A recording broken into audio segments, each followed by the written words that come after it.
We've extended their support and great gesture. Said this, ladies and gentlemen.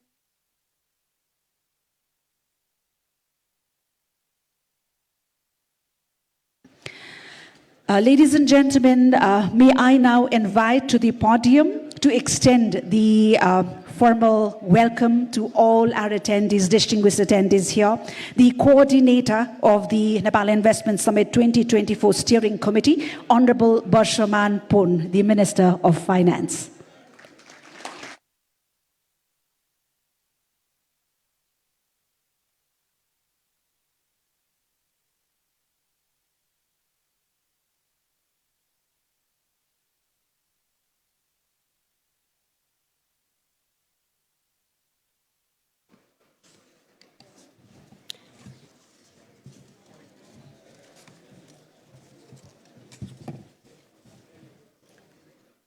Right Honorable Prime Minister, Honorable Deputy Prime Ministers, respected former Prime Minister, Honorable Ministers and Chief Ministers, Vice President of the World Bank and ADB, distinguished guests, media persons, ladies and gentlemen. As Vice Chair of the Investment Board Nepal and on behalf of the Organizing Committee of Nepal Investment Summit 2024, I am privileged to extend my warm welcome to you all at this August gathering. I extend sincere gratitude to all the esteemed foreign delegates for your gracious presence today and willingness to explore investment opportunities in Nepal. Your presence today fills us with immense joy and optimism as we embark on an exciting journey toward economic prosperity. Your presence here is invaluable and it speaks volumes about the significance of this summit. Let me start by highlighting the key objectives of summit. The main objective is to project Nepal as an emerging destination for private sector investment. Second, to highlight recent reforms in enhancing the investment climate and ensuring regulatory frameworks and support foreign as well as domestic investment. Likewise, we showcase a wide range of projects across different sectors, including investment-ready projects. Furthermore, we seek to facilitate productive negotiations and come up with a number of agreements and memorandum of understanding between investors and stakeholders, advancing project development and management objectives. Finally, this summit will provide a platform for networking opportunities among the policymakers, investors, experts, and other stakeholders to share ideas and views as well as encourage joint ventures in areas such as industry and infrastructure development.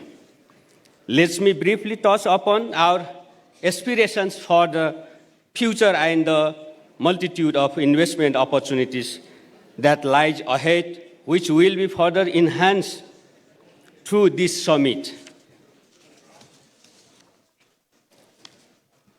Ladies and gentlemen, Nepal has been able to achieve significant progress in recent years. Our macroeconomic indicators remain sound and stable. Nepal's economic landscape is evolving, complemented by a federal system of governance, providing ample opportunities to foster growth and innovation. Over the years, we have witnessed significant achievements in the areas of clean energy, tourism, IT, agriculture, and agro-based industries as the drivers of Nepal's economic progress and prosperity. As we embark on the journey of economic transformation, it is imperative to acknowledge that our existing technology and domestic markets alone are insufficient to sustain the high growth trajectory we hope to achieve. Moreover, foreign investors in Nepal have made commendable achievements. Therefore, Nepal warmly welcomes foreign investment as a catalyst for industrial development, infrastructure development, job creation, export promotion, and knowledge, skill, and technology transfer. The government is committed to collaborating with the private sector through private direct investment and various other models of public-private partnership. We are grateful to the development partners for their continuous support in creating an enabling environment for investment, with a view to improving the doing business environment and boosting investors' confidence. We have initiated various policy reforms. These reforms include improving regulatory processes, reducing the time and cost of business, and ensuring transparency and accountability in public sector governance. Reforms is an ongoing process. It will be continued in the days to come. Ladies and gentlemen, I am confident that this summit will serve as an important milestone for unleashing Nepal's tremendous investment potential and charting a path towards sustainable economic growth. Let us grab the opportunity to forge new partnership, drive innovation, and create a brighter future for all. Thank you. Thank you. Thank you. Thank you, Honorable Minister, for setting the tone just right for us to commence formally the NIS 2024. And as we get set to embark on a journey to prosperity, distinguished dignitaries, we cannot help be reminded of the rich cultural heritage that defines our beloved nation. In Nepal, tradition and innovation intertwine seamlessly, in fact, bridging the past with the future. Now, in keeping with our cultural customs, we shall commence the summit with the lighting of the traditional lamp, which is called panas. Please join me in humbly requesting the Right Honorable Prime Minister, Mr. Pakamal Dahal Prachanda, to kindly descend down the stage and mark the formal inauguration of this summit 2024 edition by lighting the traditional oil-fed lamp called the panas.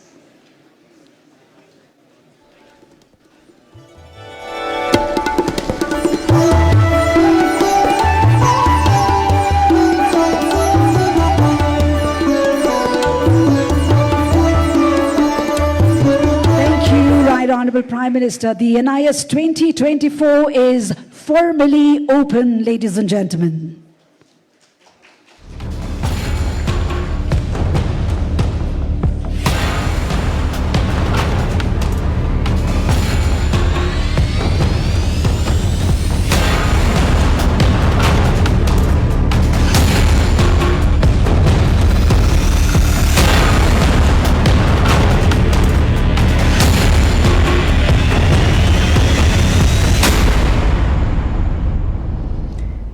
And marking the inauguration, ladies and gentlemen, that was the unveiling of the summit logo, Nepal Investment Summit 2024. And as we were talking about tradition, the ancient ritual of lighting the lamp, for those of you who are not aware of it, holds deep significance, symbolizing the dispelling of darkness and ushering in light, knowledge, and prosperity. And let us now embark on this much-aspired, transformative journey together. Presenting before you now is a quick audiovisual that provides a glimpse into Nepal's investment climate. Nepal, the birthplace of Lord Buddha and the land of Mount Everest, is a country endowed with abundance of investment opportunities. Nestled between two fastest growing economies of the world, India and China, it offers an unrivaled potential for trade. With aspirations to become a middle-income country by 2030, Nepal has opened its doors wide to private investments, including foreign direct investment. Dive into the vast potential of Nepal's investment landscape, spanning across multiple sectors. In energy, an abundance potentiality in hydro, wind, solar and biomass remains untapped. With spectacular scenery, rich heritage, diverse climate and warm hospitality, The investment avenues in tourism sector include hotel, adventure, sports, spirituality and MICE. On infrastructure, investors can explore their opportunities in cable car, tunnel, airports, expressways, railways and charging infrastructure for electric vehicles. Moreover, garments, electronics, FMCG in manufacturing sector, minerals, fuel, gemstones, construction in mines and mineral sector, medical education, pharmaceutical industry, wellness tourism and healthcare services in health sector provides ample opportunities for investment. Explore agribusiness opportunities enriched by Nepal's varied terrain, fostering high-value crops like cardamom, ginger and medicinal herbs for global markets. Witness the surge in Nepal's ICT services by investing in AI, digital payment, BPO, data centers. With a flourishing middle class of 30 million, Nepal presents a robust market for premium goods and services across sectors like health, education, urban infrastructure. The population, with over 70% in the working age bracket, is ready to drive the nation forward in a future filled with promise and prosperity. Nepal stands prepared on the infrastructure front, offering a reliable supply of clean electricity and cutting-edge trade facilities underpinned by supportive policies. State-of-the-art trade facilities complement Nepal's industrial landscape, laying the groundwork for it to emerge as South Asia's next investment hub. Transportation services crisscross the nation, ensuring connectivity to most part of the country. A network of airports, including new ones in Pokhara and भइरह, facilitates seamless domestic and international travel, streamlining the movement of people and goods. The road network undergoes continuous upgrades, with plans underway to enhance connectivity with Nepal's immediate neighbors, China and India, through new transport infrastructure projects. From electricity to trade, transportation to connectivity, Nepal's infrastructure is primed and poised, signaling investors to partake in its journey towards economic prosperity. Nepal has revamped its trade and investment policies, enhancing its allure for foreign investment. With 100% foreign ownership permitted in nearly all economic sectors, coupled with assurances against industry nationalization, Nepal offers a secure environment. Corporate tax holidays and sector-specific incentives sweeten the deal for investors, incentivizing investment in targeted sectors and regions. Investors enjoy streamlined entry, operation, repatriation, and exit procedures, along with hassle-free visa and immigration support, including residence permits for themselves, their staff, and families. Nepal introduces a cutting-edge web-based one-stop service portal, ensuring seamless and efficient support for investors at every stage of their journey.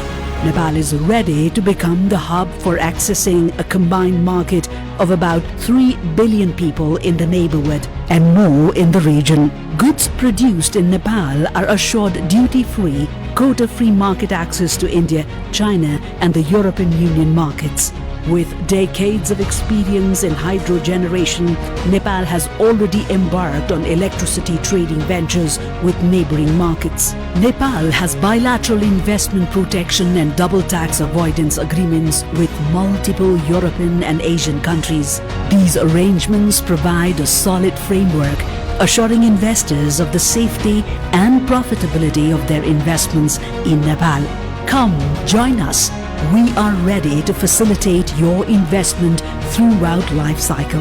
Investments below $45 million, that's NPR 6 billion, are facilitated by Department of Industry, providing industry administration related services through One Stop Service Center. and above by the Investment Board. Established in 2011, the Investment Board Nepal is a high-level government agency chaired by the Prime Minister, serving as a fast-track investment facilitation and public-private partnership nodal agency.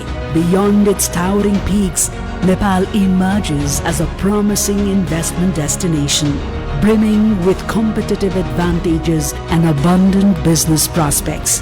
With the full support of the government of Nepal by your side, the possibilities are limitless. Opportunities abound in every sector, beckoning investors to capitalize on Nepal's potential and propel their investments to new heights. Today is the day to embark on your journey with us. Nepal is open for business. Welcome to Emerging Nepal. And that is where and how we stand, ladies and gentlemen. And pretty upbeat to be presenting this in front of you amidst this distinguished audience, ladies and gentlemen. At the heart of this summit, ladies and gentlemen, are the 150 apologies for the glitch. And as I was saying, at the heart of all this, especially of this summit, are the 150 plus projects which are under different stages, like signing of PDA, PIA, or solicitation, market sounding, or even at the ideation stage. Over 900 billion worth of ready-to-go projects are amongst these showcased ventures and offering a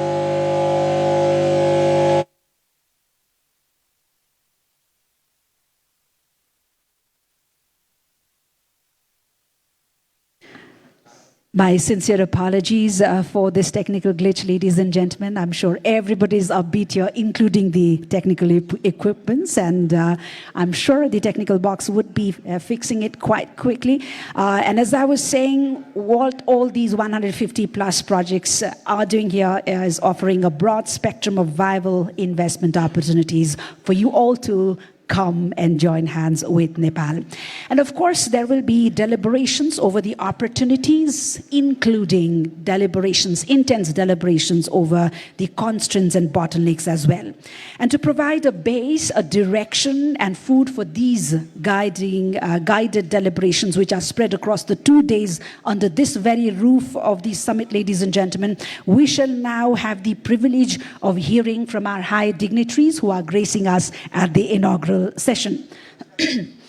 Said that, please note that owing to some circumstantial issues, we have slightly made an altercation in the regular schedule. Since one of our high dignitaries has a flight to catch at 11 a.m., we have made a slight alteration to the regular schedule. So with permission from the high dignitaries and all of you, it's my pleasure now to be inviting up on stage our high dignitaries who will be sharing their greetings and their remarks on the engagement that brings us here to Kathmandu, the heart of Nepal.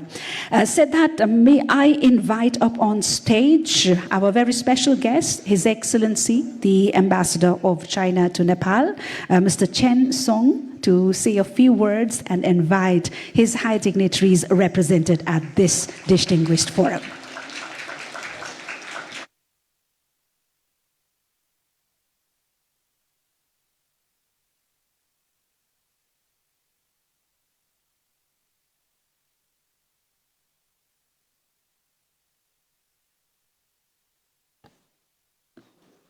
Thank you. Right Honorable Prime Minister, Honorable Deputy Prime Ministers, Ministers, and also former Prime Ministers, distinguished guests, and ladies and gentlemen, good morning. First of all, I'd like to express my warmest congratulations on the successful opening of the third Nepal Investment Summit. China and Nepal friendship enjoys a long history. Connected with mountains and rivers, we are good neighbors and partners. Mutual respect and mutual support is a fundamental feature of our bilateral relations. Over the years, China has been Nepal's largest source of foreign investment, and we have provided strong support for Nepal's social and economic development. Currently, Nepal has huge investment potentials and broad market prospects, and Nepal's development is facing new opportunities. Today, with the third investment summit opening, Nepal has embarked on a new journey of economic cooperation and development. The current Nepali government has actively responded to people's aspiration for development and taking proactive measures to improve the investment environment. More and more Chinese enterprises are showing interest to investing in Nepal. The Chinese government attached great importance to this investment summit. His Excellency Mr. Luo Zhaohui, Chairman of the China International Development Cooperation Agency, is leading the official delegation to participate in this very important summit. Chairman Luo has served as Chinese ambassador to Pakistan, Canada, and India, and he was Vice Foreign Minister before his current position. He has professional expertise and insights in diplomacy and international development cooperations. After taking the office of Sitka, His Excellency Ms. Luo has started a series of pioneering and innovative development initiatives. Now I give the floor to His Excellency Mr. Luo Zhaohui, Chairman of Sitka. Please give a round of applause.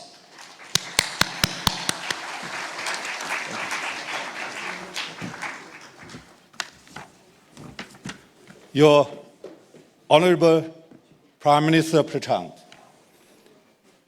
Your Excellency Mr. Deupa, Your Excellency Finance Minister Poon, it's my great honor to be here to participate in today's Nepal Investment Summit 2024.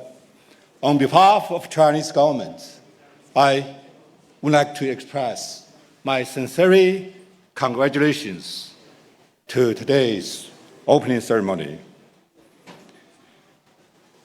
Realizing sustainable development is a permanent goal of the world.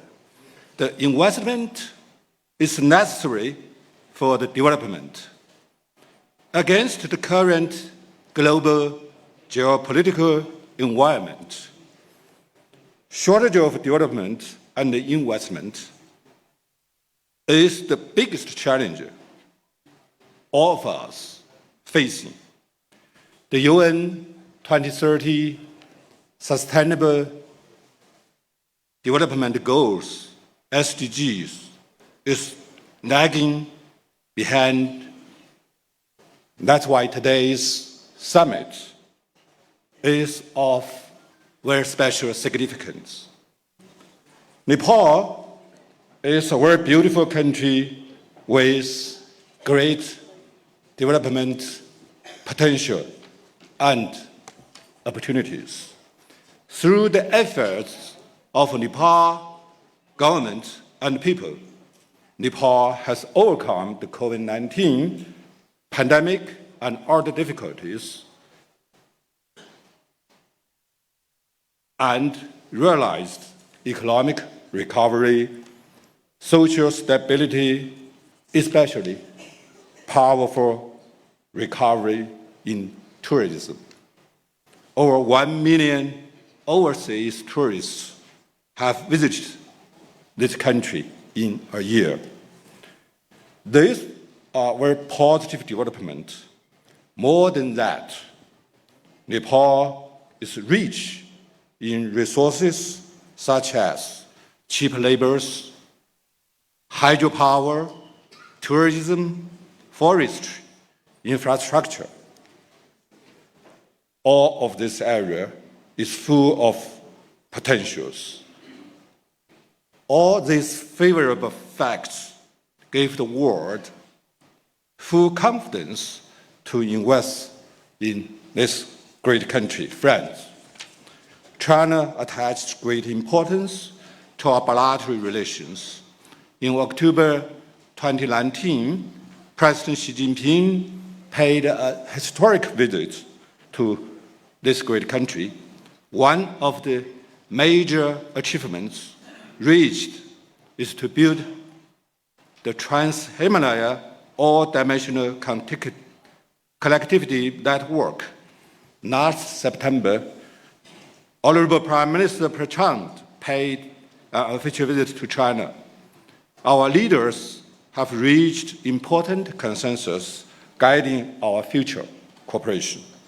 All these fruits are in process of implementation.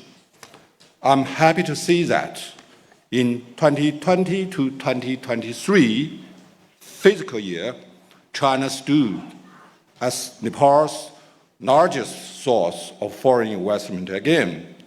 Chinese investment in Nepal has reached 1.75 billion US bucks, creating over 100,000 jobs for Nepal. I'm satisfied to note that more than 350 entrepreneurs from China to participate in today's function. It really shows how Chinese government, how Chinese entrepreneurs show their strong interest to this investment land. Ladies and gentlemen, I would like to share the following insights on boosting investment in Nepal. First, the Chinese government will continue to attach great importance to direct and indirect investment in Nepal. To implement the Trans-Himalayas or dimensional connectivity networks is the highest priority for both of us. Air and road link border checkpoints are going on well. Feasibility studies of the cross-border railway and cross-border transmission line are moving forward. Mobilizing more projects is one of the major investment ways from China. The finished projects, such as the Civil Service Hospital, Kathmandu Inner Ring Road, and the Pokhara International Airport, have already become landmark undertakings. We will speed up the key projects, such as the maintenance of the Aniko Highway, the Tokra-Charari Tunnel, the second phase of the improvement of Kathmandu Inner Ring Road. All of these projects' cooperation will boost investment in Nepal. Secondly, we will pay more attention to boosting investment through advancing the high-quality BRI cooperation and implementation of the GDI. BRI, of course, means Belt and Road Initiative. GDI means Global Development Initiative. During the third round of BRI Summit, President Xi Jinping announced financing window of more than $100 billion US. Under the GDI framework, we mobilized $12 billion US investment fund. Nepali government and commercial institutions based on good projects are mostly welcome to apply for the funds. We also reached the consensus for building the industry park and the agriculture park separately. More than that, over the past 40 years of reform and opening up, China has gained rich experience in improving the business environment and attracting FDI. We are willing to share those experiences with Nepal. Thirdly, we will continue to encourage qualified and influential Chinese entrepreneurs to invest in Nepal. Some Chinese big state-owned companies, such as CCCC, CEEC, CSEC, and Huawei, have done their business well in Nepal. We know that Nepal is at a critical stage of economic transformation with great potential of development opportunities. Chinese companies have strong desire to invest different areas such as infrastructure, hydropower, tourism, agriculture, education. Chinese government is arranging to open new flights from China to Bokla and Lambili.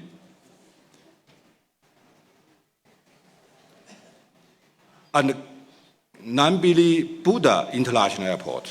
In this regard, I have a good news to share with all of you. That is from May 1st of this year, namely 3 days later, there will be no visa fee for Nepali people to China. Fourthly, Nepali side should create favorable environment of investment, should continue to create favorable environment of investment. There is a Chinese old saying that is building a good nest to attract the phoenix. What is the meaning of the good nest? There political and social stability, economic opening up, attractive and friendly investment environment, good projects. One of the important policies the Chinese entrepreneurs are quite interested in is to have a bilateral FTA arrangements between our two countries. That will be a key to improve your investment environment, also a key to attract more Chinese investment. Nepali government also needs more promotion of your investment policy and opportunities. For the companies doing business already here in Nepal, I engaged them recent days. Their main concern, including smooth communication, protection, and facilitations, regular round-table conversation with different levels of government and officials. I know that the Nepali government has done well, has done a very good job. Of course, we should work in together, do more. Friends, let's hand in hand, shoulder by shoulder, work together to build a better future for China and Nepal. A better future for the community with shared future for all of mankind. Thank you. Namaste.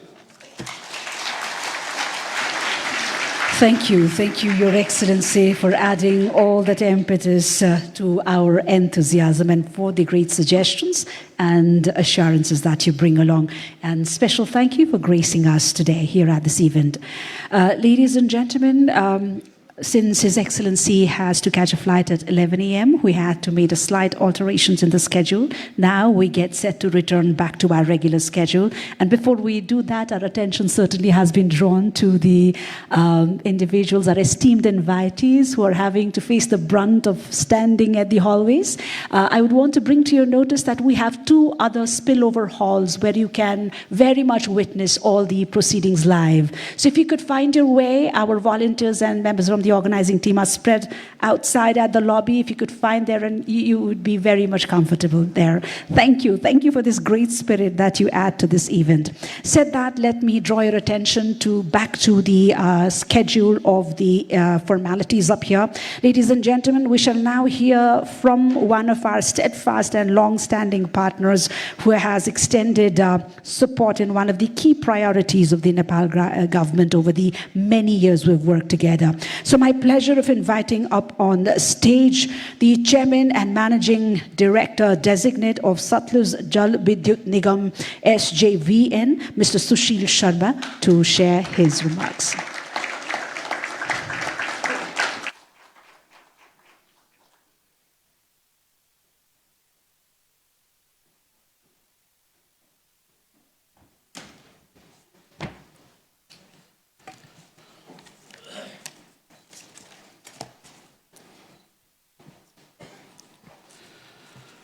Good morning, ladies and gentlemen.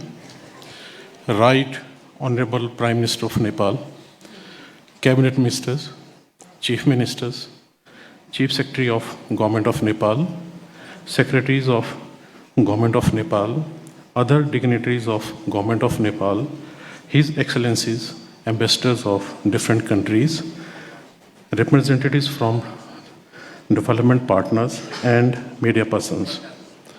I would like to thank Shri Sushil Bhattaji, CEO, IBN, for providing this opportunity to share my thoughts with this august gathering. SJVN has started its journey in Nepal way back in 2008 by signing an MOU for 900 megawatt Arun 3 hydroelectric project, and since then we have moved a long way. As on date, SJVN is developing 3 hydro projects of around 2,200 megawatt capacity, which are under different stages of implementation. The advent of IBN in the year 2011 has provided the necessary impetus for infrastructure development in Nepal. IBN, under the dynamic leadership of Right Honorable Prime Minister of Nepal, Shri Pakamal Dahalji, has been instrumental in formulating different laws and regulations to enhance the ease of doing business in Nepal. The enactment of Public-Private Partnership of Investment Act in 2019 is one such major initiative. In the last 4 or 5 years, IBN have made substantial progress in improving business environment in the country. Nepal is an investment-friendly country, and IBN is continuously hand-holding investors like SAPDC for successful implementation of large PPP projects, along with expediting approvals and clearances by coordinating between different Government of Nepal entities.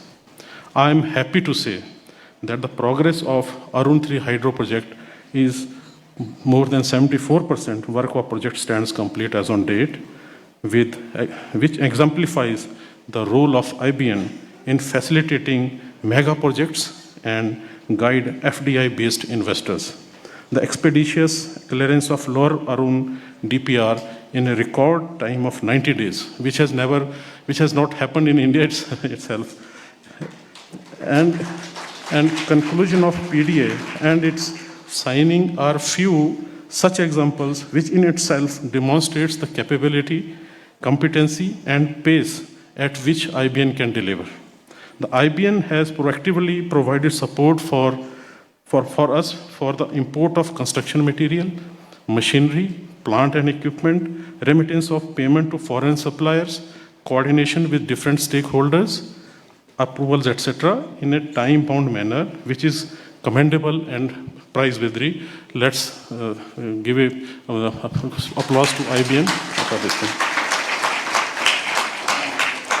SJVN Limited, as on date, is developing 57 gigawatt of power projects in the field of hydro, solar, wind, thermal, and out of which 2,200 megawatt of hydro projects are in Nepal, for which investments of more than 33,000 crores, NPR, 330 billion NPR, will be drawn over the span of project implementation.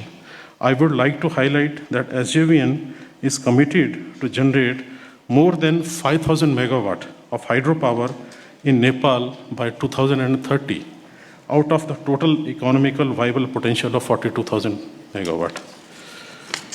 The present development of hydro projects of 2,200 megawatt by SGM Limited in Nepal would generate various benefits such as socio-economic upliftment, employment generation, local resource utilization, medical and educational facilities, infrastructure development, etc., to name a few. The total fiscal benefit in 25 years, along with the indirect benefits being extended to Nepal in the form of utilization of Nepalese resources, that is construction material like cement, steel, etc., will reach more than 1 lakh crore NPR, 1 trillion NPR. I am pleased to share here that SGVN has made big stride in harnessing the solar and wind potential in India, where, as on date, company is developing projects in different states of India to the tune of 7 gigawatt. Solar and wind being the most economical source of electricity, and the capacity can be scaled up at a speedy pace, which has become a need of the hour. I suggest that Nepal should also explore the possibility of coming up with large solar and wind parks, wherein SGVN would be happy to work with IBN in a PPP mode to install such facilities. Adding another feather in the cap, SGVN has recently inaugurated India's first multi-purpose combined heat and power green hydrogen project at Himachal Pradesh in line with National Green Hydrogen Mission of Government of India. Further, SGVN has been entrusted the task of being the nodal agency for green hydrogen pilot project in Nepal, which we are going to start shortly. On this occasion, I would also like to propose that IBN should be empowered to act as an infrastructure authority, which should be in a position to grant different licenses and approvals apart from facilitating the FDI. Investors which would immensely help in implementation of infrastructure projects in the power sector in a time-bound manner. A long-term power trade has been jointly agreed between India and Nepal during the visit of Right Honorable Prime Minister of Nepal to India. During the occasion, Honorable Prime Minister of India has mentioned that a target of importing 10,000 megawatt of electricity from Nepal in the coming year has been set. However, we know electricity market has now converted from seller's market into the buyer's market, especially in respect of India. Therefore, the development of hydro projects in Nepal requires time-bound and cost-effective completion so that the power generated in Nepal remains competitive in export market. On this occasion, I would also like to draw the attention of Government of Nepal towards areas where improvement is still required, especially laws regarding acquisition of private land, forest land, and ROW, customs, remittances, etc., for timely completion of ongoing projects. As such, all necessary regulations in transmission infrastructure need to be framed at the earliest to achieve this ambitious target, for which Government of Nepal is humbly requested to delegate more powers to IBN. Finally, I would like to highlight that Nepal's investment environment is ready for investors. As an investor, we hope that the government's successful collaboration with the private sector and international stakeholders will assist in remedying the obstacles, impediments, which will help for further betterness of investments and investment ecosystems. I wish IBN and Government of Nepal every success for this grand event. Thank you. Thank you very much. Thank you, sir. Thank you indeed. And we cannot be more thankful to receive such positive and substantive feedback at this very important juncture. And we look forward to upscaling our partnership in the many years ahead. Next, ladies and gentlemen, we shall hear from the heads of the umbrella organizations of the private sector, their leadership, as we all know, and their tireless advocacy for the needs of businesses, promoting investment opportunities and driving economic growth have been instrumental in Nepal and in the region, and we cannot wait to hear from them. Before I invite our esteemed speaker, may I humbly apprise that the time allotted for each speaker is 3 minutes, since time is the only constant that we'll be having to deal with in the 2 days that we're here. This is a request to all our speakers to keep their remarks as brief as possible. Thank you for your kind cooperation and your understanding. And said that, my pleasure, if I may invite now the President of Nepal Chamber of Commerce, Mr. Kamlesh Kumar Agarwal.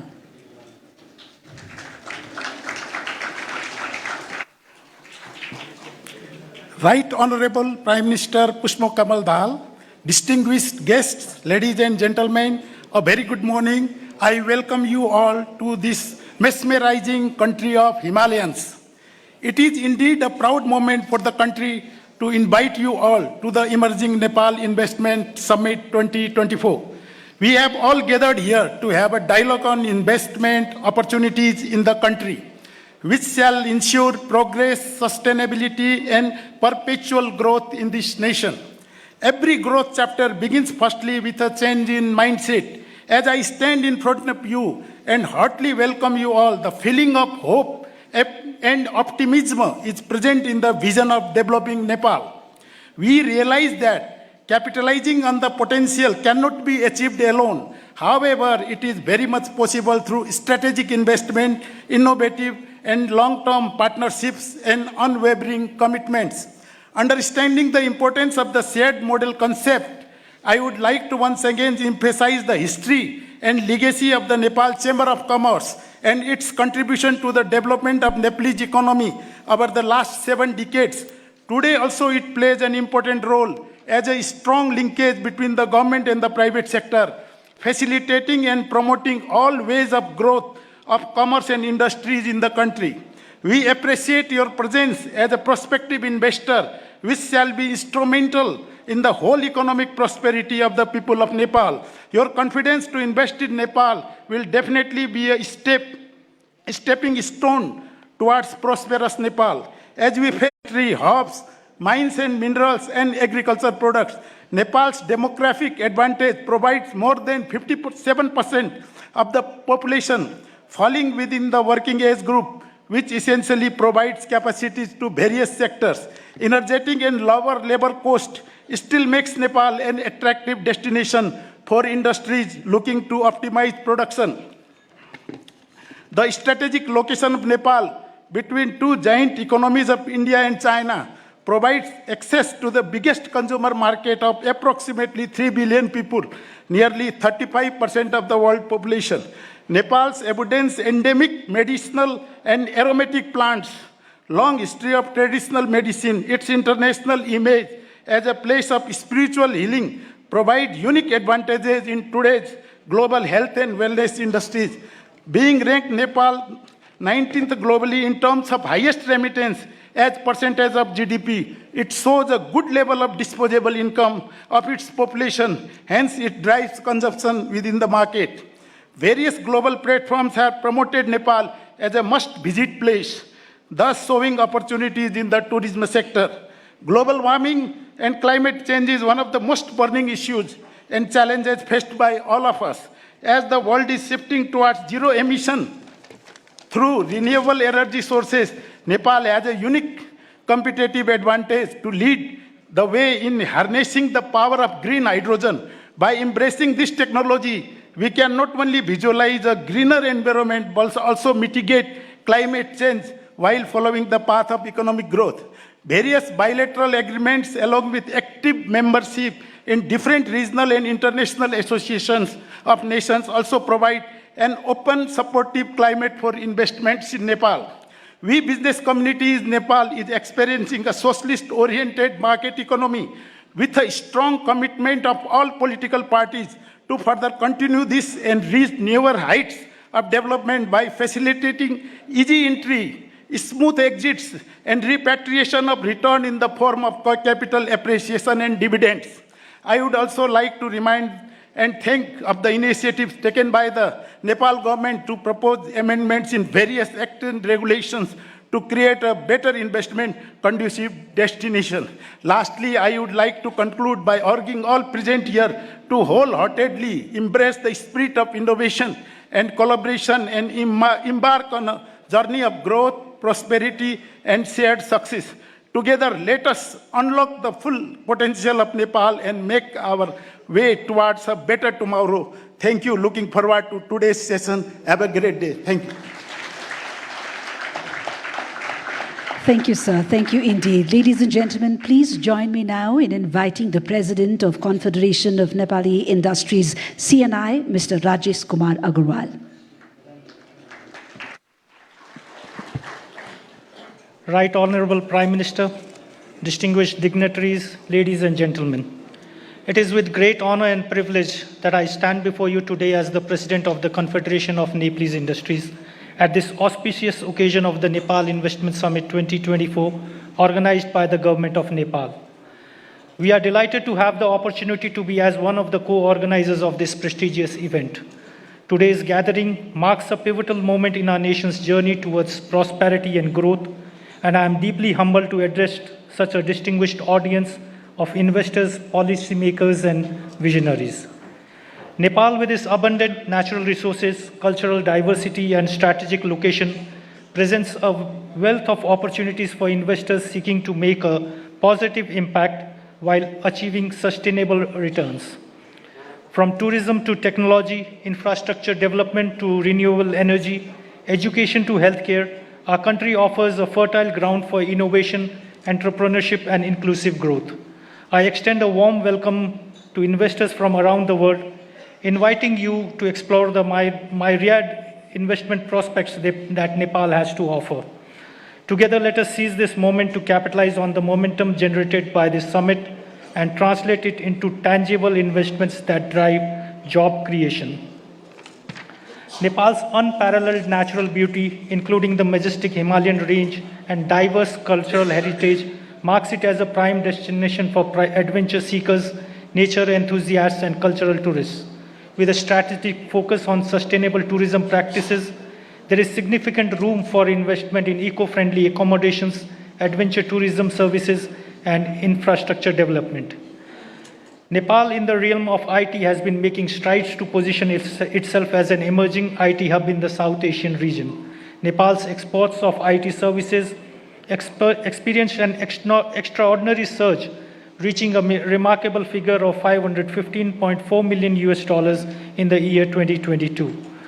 Furthermore, hydropower represents a crucial sector for investment in Nepal, given its abundant water resources and the potential to generate clean energy. This country is endowed with numerous rivers and water bodies, making it an ideal location for hydropower projects. Likewise, Nepal holds untapped potential for investors across diverse sectors, including education, healthcare, tea, real estate, and textiles. I'm glad to share with you all that the government has responded to the requests of the private sector, such as CNI, by amending various laws and regulations. It brings me great satisfaction to recognize and commend the proactive measures taken by the government through recent amendments in a multitude of laws and regulations. These actions underscore the government's unwavering commitment to nurturing a conducive investment climate within the country. As the President of CNI, I wholeheartedly endorse these initiatives and extend our firm support towards their implementation. We are committed to collaborating closely with the government to ensure the successful execution of these reforms.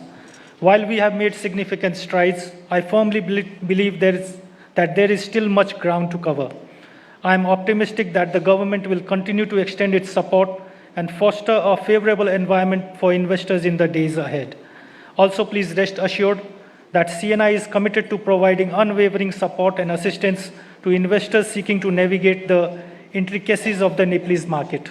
In closing, let's seize this moment to drive transformative change and sustainable growth in Nepal. I strongly believe together we can unlock our country's full potential through collaboration, innovation, and shared vision. Thank you.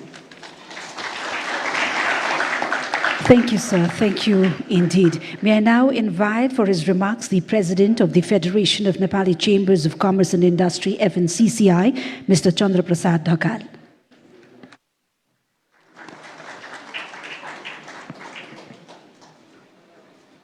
Right Honorable Prime Minister, former Prime Minister, Deputy Prime Ministers, Honorable Minister, Honorable Chief Minister, high-level government officials, Excellencies, partner from donor agency, distinguished guests, friends from media, ladies and gentlemen. It is an honor and privilege to welcome you to the third Investment Summit 2024. On behalf of the Federation of Nepali Chamber of Commerce and Industry and the entire Nepali private sector, I extend a warm greeting to esteemed guests, dignitaries, investors, and partners from around the world.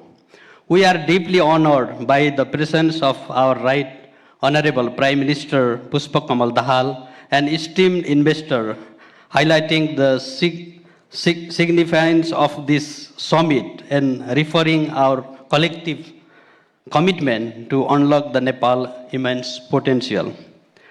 Theme for summit, Emerging Nepal, reflect our national vision. We aim to unlock the untapped potential across the various sectors, nurturing the innovation, entrepreneurship, and the job creation. Distinguished dignitaries, Nepal offers the diverse investment opportunity across the tourism, infrastructure, energy, agriculture, technology, to name a few.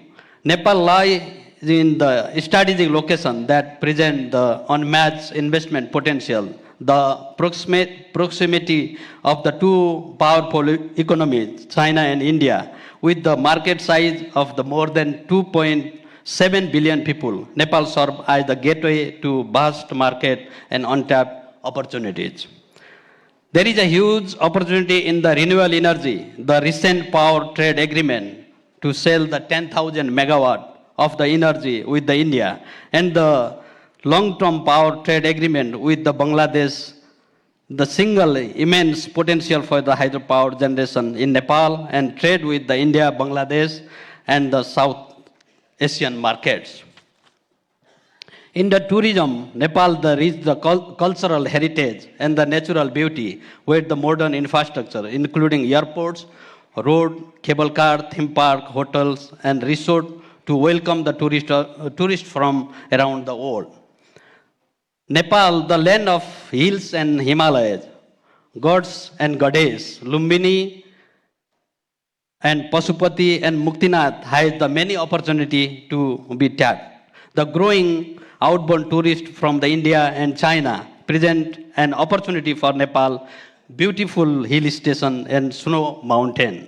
Agriculture and agro-processing is the another promising sector with the increasing the demand for Nepal fresh vegetable in GCC countries. Nepal diverse the biodiversity and proximity to the market. 3 to 5 hours flight distance to GCC offer the prospect of the product all weather agriculture product tailored to the demands of the market. ICT is the another promising sector for investment with abundant and the youthful human resource and the vibrant entrepreneurial spirit. Nepal is the emerging as the thriving hub for the ICT business and innovation. Investing in the technical education is the another promising sector for Nepal, giving the significant gap between the demand for the skilled human resource and the availability of the supply. With the many untapped youth seeking the opportunity at the home and the abroad, establishing the technical school would serve to vital prosperity, address the domestic shortage of the skilled labor and help the boost remittance inflow when the skilled worker migrate abroad. Nepal economy has advanced significantly. It is graduating to the developing nation by the 2026. Therefore, the need for the investment remains the pressing. The government has demonstrated the supported from the business-friendly policy and initiative to foster the conducive investment environment. The recent amendment of the 12 laws and the policy and the endorsement of the bilateral investment agreement (BIA) framework aiming the bringing the foreign investment in an example. These highlight the measure of the facilitate the foreign investment, including simplified the regulation, initiative and infrastructure development. The recent business summit in the New Delhi, Beijing and Dubai, organized by the FNCCI in the presence of the Right Honorable Prime Minister, has helped to boost the investor confidence and expand their investment into Nepal. On behalf of the Nepali private sector, we assure you our continuous support and the commitment to the joint venture in the all potential sector. I believe in the Nepalese emerging growth story. I am myself one example of what can be done if the Nepal potential tap. So let's seize this occasion to forge the partnership and the chart the path toward the sustainable development and prosperity. Together, let's unlock the Nepal boundless potential and the create a brighter future for generation to come. Thank you so much. Thank you. Thank you, sir. The solidarity and pledge from the private sector is central to the government, especially given the priority it accords to the center in its periodic plans and policies. We thank all the leaders from the fraternity for their very spirited call to create that synergy. Thank you indeed. Ladies and gentlemen, we are also honored by the presence of the leaders of the fraternity from the region and beyond. It's my pleasure now to invite them as they take their turn to share their greetings to this forum. First and foremost, my pleasure of inviting the lead of delegation from the Confederation of Indian Industries, CII, Mr. Supratim Datta.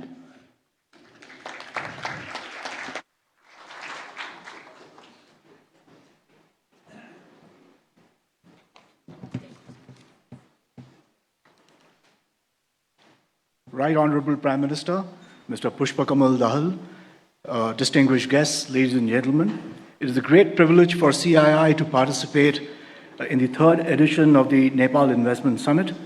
We are honored to share the platform with Right Honorable Prime Minister and Minister of Finance, Barsam Manpunji. Excellency, CII had a very productive and insightful meeting with you just about 2 weeks ago during the 58th AGM of the FNCCI. Your vision statement for Nepal, the potential that Nepal holds for us, has bolstered the confidence of the Indian enterprise in Nepal's economic potential going forward. The CII, on its part, is a strong believer in the enduring relationship between India and Nepal. Our ties go far beyond trade and commerce. It encompasses development partnerships, robust economic engagement, and also, most importantly, a vibrant people-to-people connect. Today, we have an opportunity to build on this momentum, the momentum that can explore new avenues of collaboration, India's vast consumer base, advancements in technology, and entrepreneurial spirit can serve as a catalyst for Nepal's economic development. While Nepal's strategic location and natural resources offer immense potential for Indian enterprises to participate in this growth story. From CII, we see many opportunities to work together. To my mind, there are 5 core pillars of engagement which may be captured aptly through an acronym, which I call TRADE, T-R-A-D-E, T for tourism, R for roads and railways and infrastructure in general, A for agriculture, D for digital, and E for energy. Let me spend just a brief few minutes on each of these aspects. Tourism. Nepal's rich natural, cultural, and religious heritages offer tremendous potential for tourism and hospitality in this country. The extensive tourism value chains, which comprises hotels, travel agents, airlines, tour operators, and guides, result in a very powerful economic multiplier, ranking it amongst the highest amongst industry. on this count. It is also pertinent to note that comparable economies like Sri Lanka, Cambodia, and many others get about 15 to 20% of GDP coming from this sector. And that really holds the promise for the tourism sector in Nepal. Indian enterprises, on our part, would be very keen to invest in the development of the hospitality infrastructure in Nepal, and also very importantly in building human capacity to be successful in this very important industry as we go forward. Roads, railways, and infrastructure. World-class infrastructure, as all of us know, is key for development. On the one hand, it is a prerequisite, in a manner of speaking, for boosting economic activity, but it's also, on the other hand, a force multiplier for job creation and for private consumption. Indian industry believes it can partner Nepal in its infrastructure mission. We would be keen to explore projects encompassing road connectivity, airports, railway networks, intercity highways, and expressways. A for agriculture. Agriculture remains a very significant contributor to the GDP of Nepal. It's about 25%, but importantly, it also contributes 60% or employs 60% of the total workforce in the country. There is significant potential to manufacture and process high-value agricultural goods from Nepal, given its rich flora and fauna and biodiversity in the country. We can go up the value chain through products like medicinal and aromatic plants, pet food, horticulture, honey, tea, coffee, etc., which have all been already identified by the government of Nepal. I think where there is a potential to work together is on investments in seed technology, in agri-tech, in building fertilizer capacity within the country, so that this contributes to enhancing the productivity of the agriculture sector within Nepal. Investments in climate-smart agriculture, in agroforestry, leveraging the power of technology is going to be critical to build resilience in agri-value chains and creating sustainable livelihoods in Nepal. This is very critical, especially given what's happening these days on climate change and the extreme weather events that are now a reality of life. But I think the key point I will make on agriculture is that the economic multiplier of agriculture can be amplified many-fold if you can integrate seamlessly agriculture with forward linkages with value chains in food processing and FMCG categories. And that's what we are actually doing already in the company that I represent, and I talk about that in a minute. I think this can in turn lead to the virtuous cycle of employment generation, of conserving foreign exchange, and in fact, actually import substitution, and also spurring higher levels of private consumption in the country. D for digital. IT exports, somebody already has spoken about it, has already crossed the 500 million mark in 2022 and is actually doing very well already. But I think the potential here is to quadruple that number in the near to medium term to $4 billion. The rapid evolution of digital technologies, which is things like Industry 4.0, AI, ML, cloud technologies, etc., actually present a tremendous opportunity for Nepal's IT sector. The rapid development of the IT sector in Nepal, along with a vibrant startup ecosystem, can actually engender a virtuous cycle again of employment creation, of foreign exchange earnings, and provide a fillip to private consumption in the country, and reaping the demographic dividend that Nepal has got. We must work together to leverage India's expertise in the IT sector and also its great success in recent times in digital public infrastructure to usher in rapid digitalization of the Nepali economy. E for energy, my previous speakers have already spoken about it, so I won't take much time. But I think the long-term power trade agreement that has been signed between India and Nepal recently has paved the way for Indian enterprises to participate in this sector through investments in Nepal's hydropower development, setting up transmission lines, and energy storage. This will go a long way in developing Nepal and positioning it as a clean energy hub in South Asia. Finally, I would also like to take this opportunity to share our own experience of ITC, the company I represent, through our presence in the country through a subsidiary called Surya Nepal Limited. A lot of you people may be knowing about it. ITC has been in Nepal for over nearly 4 decades now through our subsidiary. And from a humble beginning in 1986, Surya Nepal has transformed itself into a truly Nepalese company, offering consumers world-class products and services under the proud Made in Nepal tag. It is the largest contributor to the exchequer and stands as a beacon of success for potential foreign investors, and we'll be very happy to share our own experience with potential foreign investors. In recent years, the company has forayed into new FMCG lines of businesses such as biscuits, confectionery, and agarbatti, and we are now also looking at launching a high-end luxury hotel project in the city of Kathmandu. We remain focused on scaling up these businesses as also our existing businesses in the years to come. Finally, on behalf of CII, I would once again like to express our thanks for giving us the opportunity to share our thoughts. We look forward to working closely with you and contributing to Nepal's growth stories in the years to come. Thank you.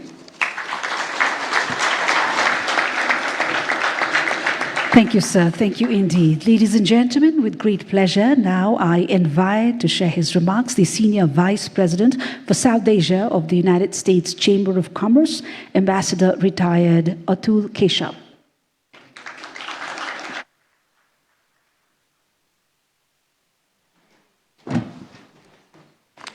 Namaste and good morning, ladies and gentlemen. It's a delight to be here.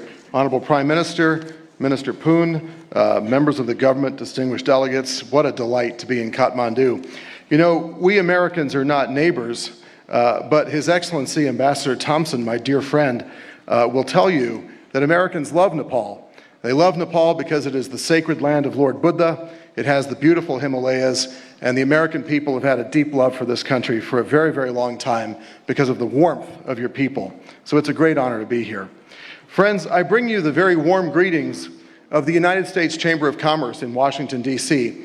We are the world's largest private sector business advocacy organization.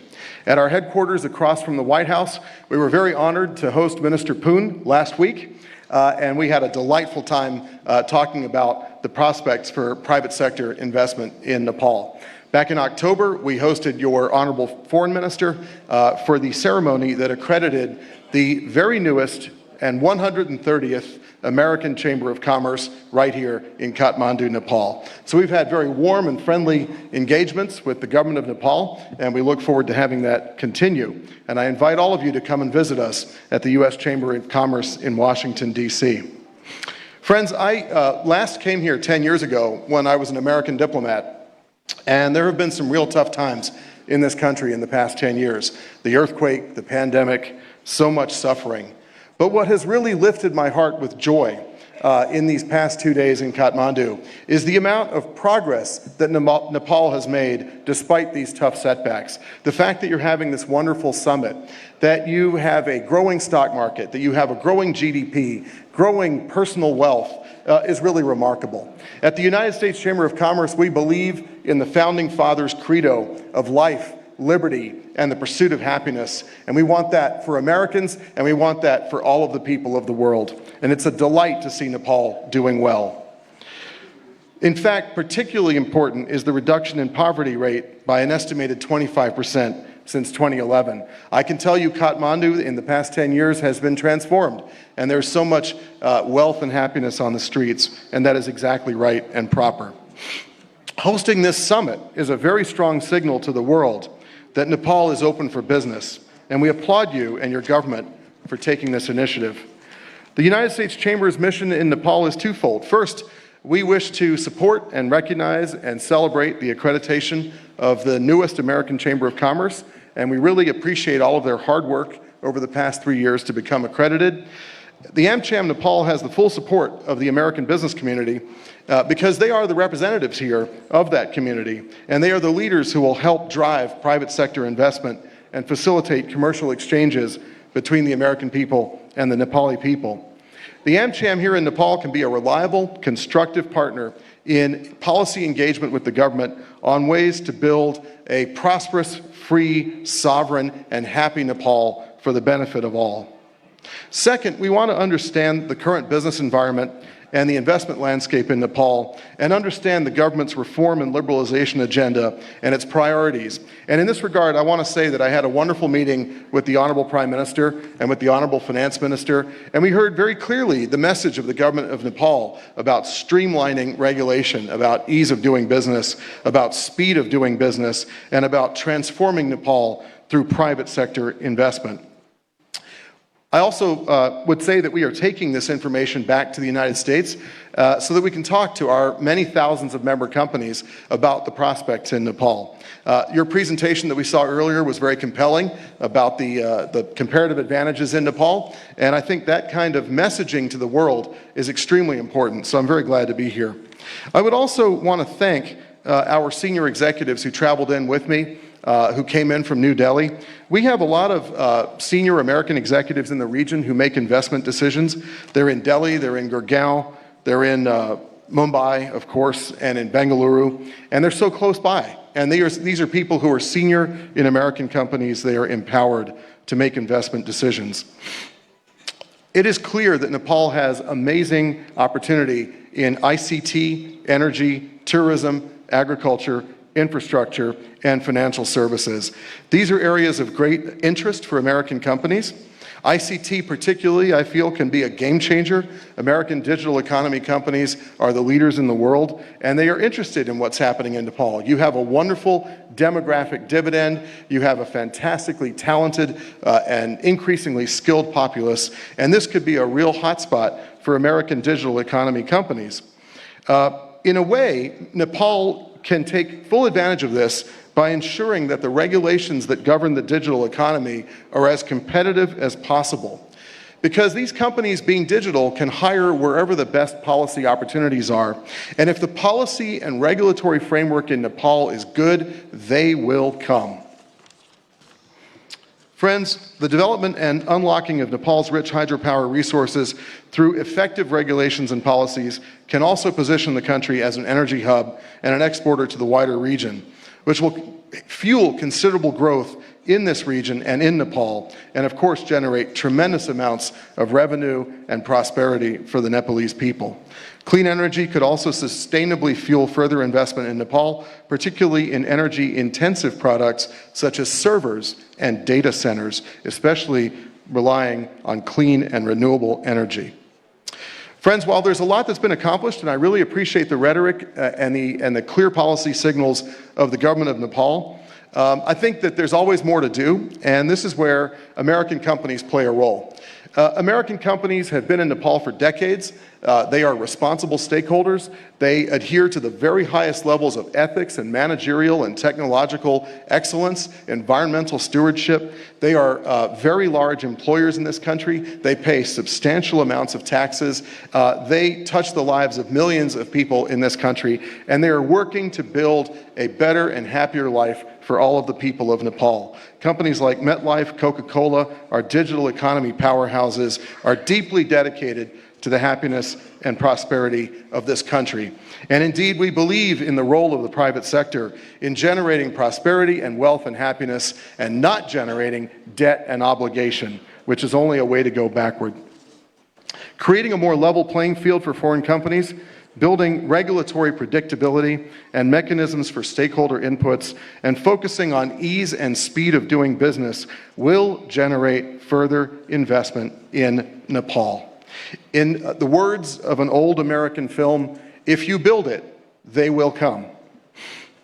We commend the government for its actions in many of these areas, and we appreciate very much the government's efforts to obtain Nepal's first sovereign credit rating and working to pass the electricity bill. We believe that a commitment to lasting reform will enable Nepal's business environment and private sector truly to flourish and generate sustainable, inclusive, and resilient growth for Nepal's citizens. And friends, may I say from my regional perspective, it is clear that the next 20 years in this region could be completely transformative. If you look at the demographic advantages, if you look at the increasing regional and collective effort for integration, and the amazing demographics of South Asia, I think that you could see a transformation in the lives of the Nepali people over the next 20 years that is going to greatly enhance your prosperity and your happiness. But friends, effective and coherent government policy will be essential, and it will catalyze Nepal's efforts to graduate from least developed country status very soon and enter middle income. Friends, the United States Chamber of Commerce stands with you. We look forward to hearing good news from Nepal. We'll take the good news we've heard today back to Washington. We invite you all to continue the engagement. Thank you all very much for the opportunity to speak to you. Thank you. Good day. Thank you, sir. Thank you indeed. Ladies and gentlemen, please join me now in inviting to the podium President of the SAARC Chamber of Commerce and Industries, Muhammad Jassim Uddin.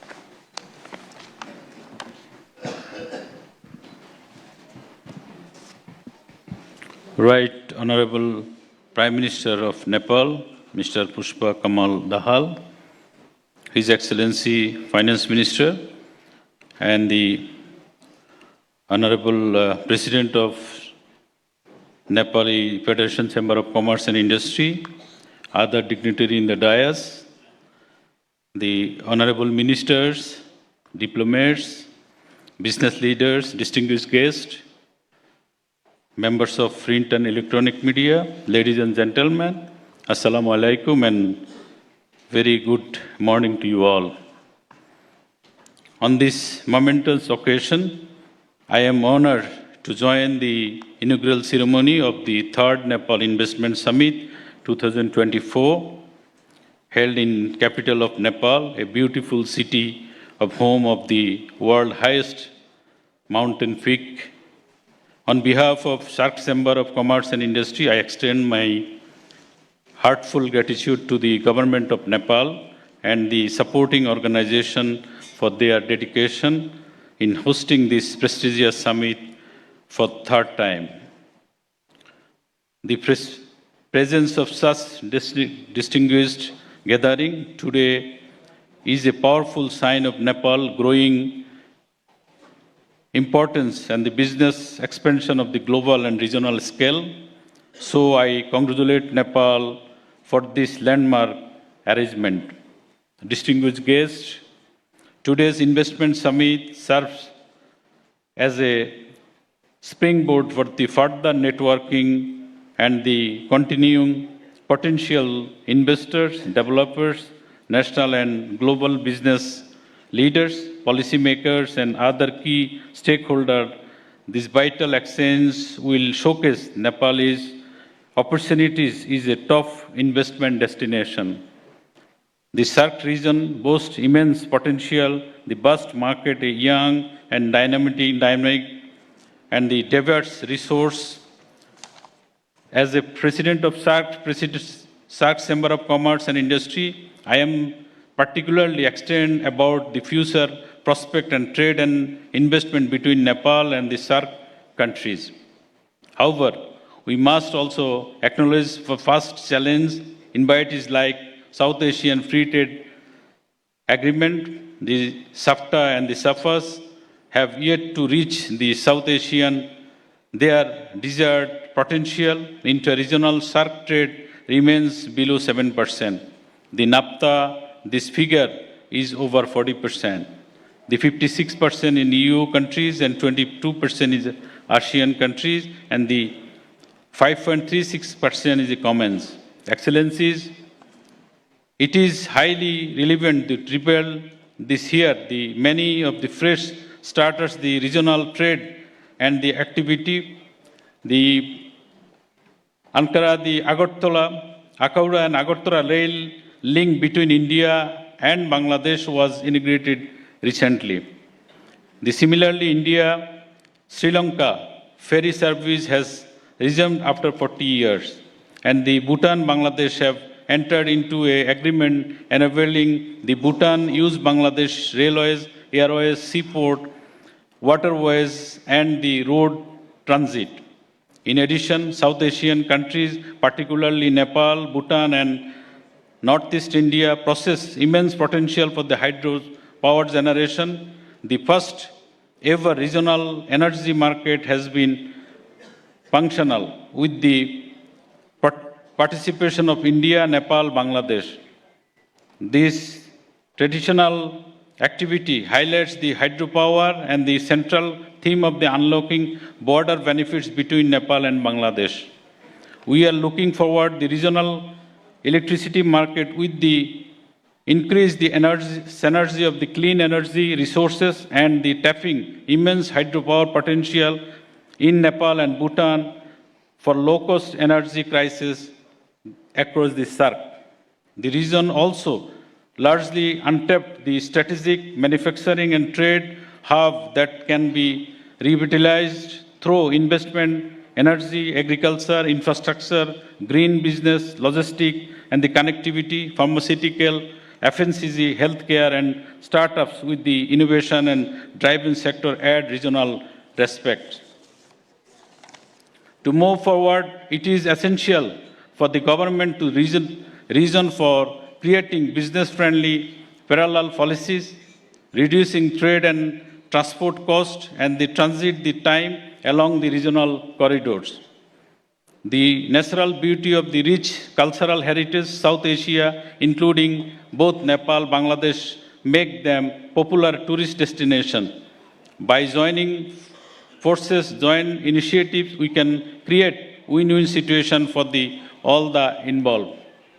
Collaboration can extend both beyond energy, e-commerce, educational exchange programs, secondary, tertiary, and the technical levels. This foster skill as well develop the workforce across the region. In this era of fourth industrial revolution, digitalization has been opened new avenues for the innovation, efficiency, and the inclusion, bringing new facilities and the individuals, organizations, and nations. Significant advanced digital technologies have driven dynamic changes for the way we communicate, the access of information, to how we conduct the business. Following these changes, new drivers and the considerations are also emerging, especially for cooperation in skill development, harmonize the regulatory framework, and the cybersecurity measures in essential. So, despite the challenge, I am confident that we can build a more vibrant future for regional trade. Cooperation during COVID-19 pandemic, notably vaccine access, financial support, and the food supply, and the example of the new dimension of our regional ties. Let us leverage this summit as a platform for address the first shortcomings by streamlining the regulations, fostering across-border collaboration, and the investing in the infrastructure. We can unlock the true potential of SAARC. In conclusion, I would like to stress the importance of the South Asian regional cooperation. In the new context, I hope we can work together to identify new opportunities, foster innovation, define our approach to lead the global trade. Let us harness the potential of Nepal to build a brighter, more prosperous future for South Asia. Thank you for your attention, and I look forward the valuable discussion, insights that will emerge of the investment summit. Thank you. Together, we can create a more prosperous and the interconnected South Asia. I wish a great success of the third Nepal Investment Summit 2024. Thank you all. Thank you. Thank you so much, Mr. Mohammad Jasimuddin, the President, SAARC Chamber of Commerce and Industries, and to all the esteemed speakers who have represented their voices at this forum. Thank you for the essence of solidarity and optimism that you bring along, and special thanks for your valuable remarks and the love, affection, and cordiality you usher into this forum. So that, ladies and gentlemen, we will now be hearing from our steadfast and long-standing allies who have contributed contributed immensely in shaping Nepal's economic landscape. First and foremost, it's my pleasure to invite to share his remarks the Acting Vice President of the Asian Infrastructure Investment Bank, AIIB, Mr. Rajat Mishra.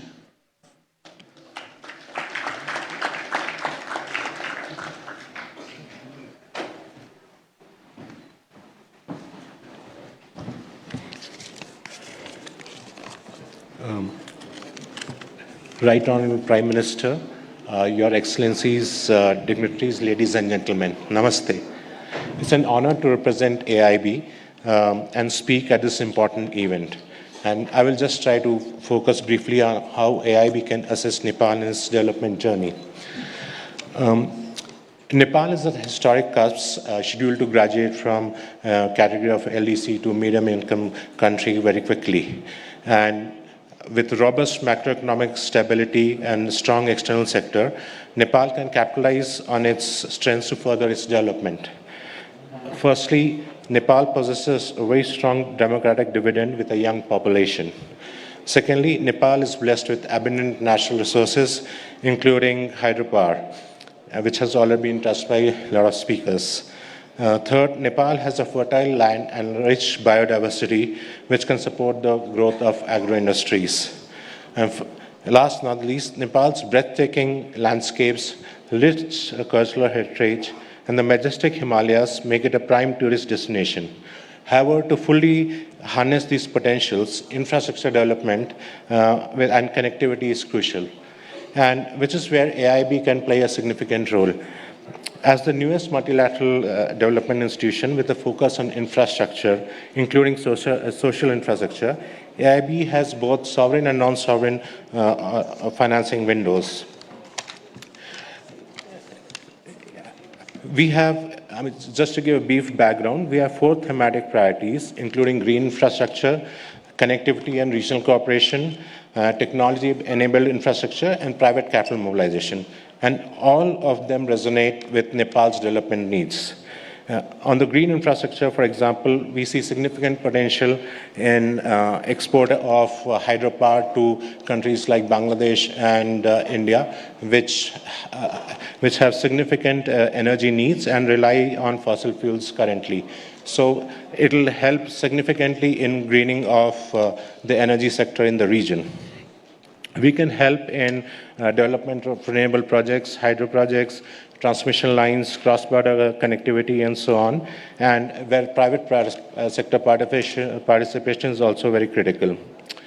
Connectivity is another priority for AIB, and we have set ourselves a target of cross-border connectivity to represent 25 to 30% of all financing approvals by 2030. Nepal's landlocked and mountainous regions, it raises the cost of production and trade, but AIB can help in development of roads, power transmission, airports, water infrastructure, and digital infrastructure to help transform Nepal to a land-linked country. Finally, Nepal has the potential to become important base for agro-industries, as the previous speaker from ITC also pointed out, producing high-value items such as tea. AIB has experience in financing connectivity to tea gardens through a rural road connectivity program in India, and we understand the importance of skilled manpower and connectivity of such industries. And we recognize the importance of investing in Nepal's demographic dividend. To ensure that the youth stay in country and contribute to its development, investment in education and health is essential. AIB can invest in social infrastructure, including both public and private education and healthcare facilities. In conclusion, AIB stands ready to support Nepal in its development journey. Through our focus on green infrastructure, connectivity and technology, and private capital mobilization, AIB can contribute to Nepal's sustainable development. Together, we can build a prosperous and resilient Nepal for future. Thank you very much. Thank you, sir. Thank you indeed. Ladies and gentlemen, please join me now in inviting to the podium the Vice President for Central West and South Asia, Asian Development Bank, ADB, Mr. Yin Ming Yang.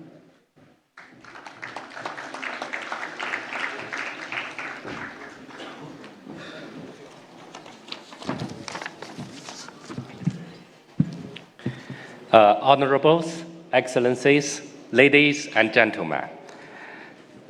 It is a great honor for me to participate in this summit. On behalf of the Asian Development Bank, let me extend our warmest congratulations to the opening of the third summit. Nepal is at a critical stage of welcoming investors by showcasing important progress in improving the business climate in recent years. The country is well placed to harness the benefit of the richer natural resources and the friendly external relations. In critical areas such as water resources, green energy, agriculture and tourism, trade and investment. In my remarks, I will touch upon ADB's operations in Nepal and share our views on priorities for promoting investments. ADB is seeking opportunities to expand our private sector operations. Our investments include a hydropower project, lending to SMEs, including women-led business, partnership on trade finance with financial institutions, and the support through venture capital. ADB and the World Bank Group are currently preparing a joint approach for our forthcoming country strategies. The joint approach allows closely aligning all our operations during the period 2025 to 2029, including in private sector development. Coming to my views on how to promote investments, especially from the private sector, I would like to share a three-stream approach, namely upper, middle, and downstream support. On upstream support, ADB's sovereign and non-sovereign operations will collaborate under one ADB approach to introduce reforms to strengthen the enabling environment for the private sector development. Through a mix of our instruments, mainly policy programs, investment projects, and technical assistance, ADB works with a wide range of stakeholders to help pinpoint critical reforms and integrate them into our operations. Some key areas for strengthening the enabling environment for private sector include simplified permits and approval process in the areas of business registration, land permits, environment and social safeguard standards, investment repatriation, flexibility in hiring, and transparent and fair tax administration. Furthermore, ADB is developing a PPP roadmap for Nepal and will support priorities identified in the roadmap. ADB, in collaboration with International Finance Corporation, is also working with the government to obtain approval for ADB to issue offshore local currency bonds in the near term in order to enrich the tools for supporting a strong private sector development. Coming to mainstream support, ADB offers support for PPPs in the form of transaction advisory services at every stage of the project cycle. ADB deploys significant resources to support upstream and midstream activities for PPPs.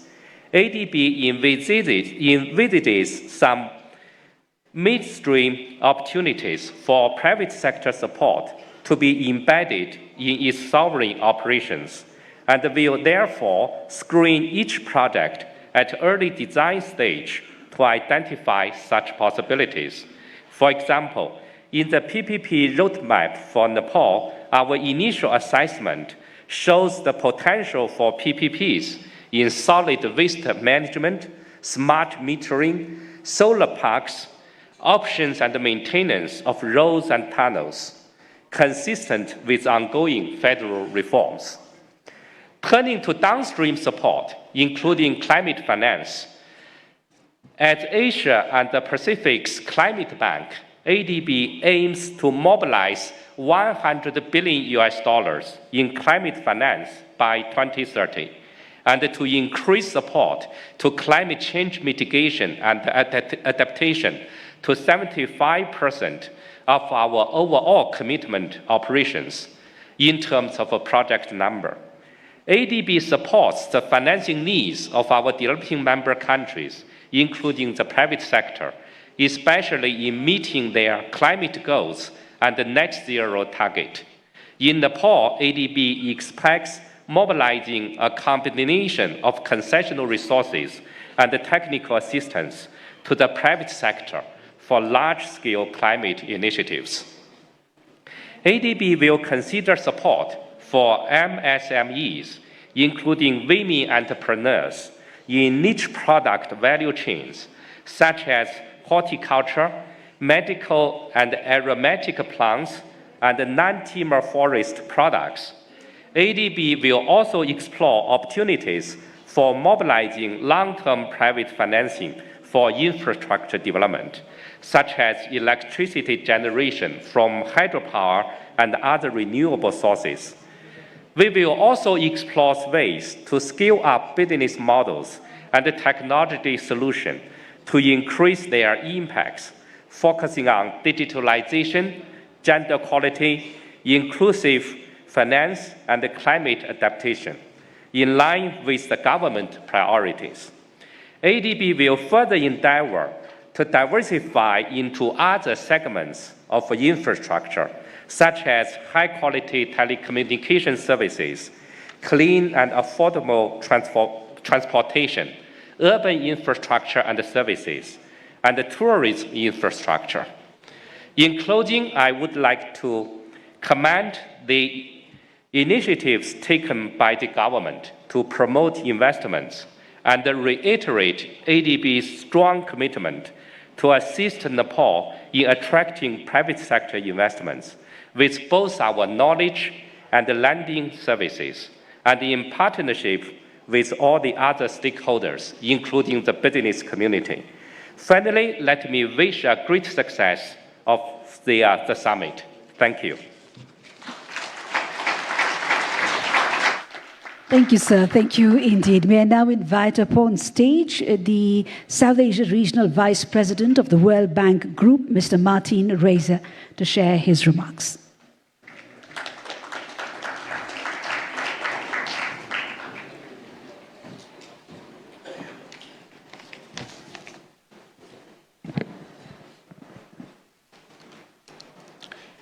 Right Honourable Prime Minister, Honourable Finance Minister, respected former Prime Minister, Excellencies, heads of delegations, ladies and gentlemen, partners and friends.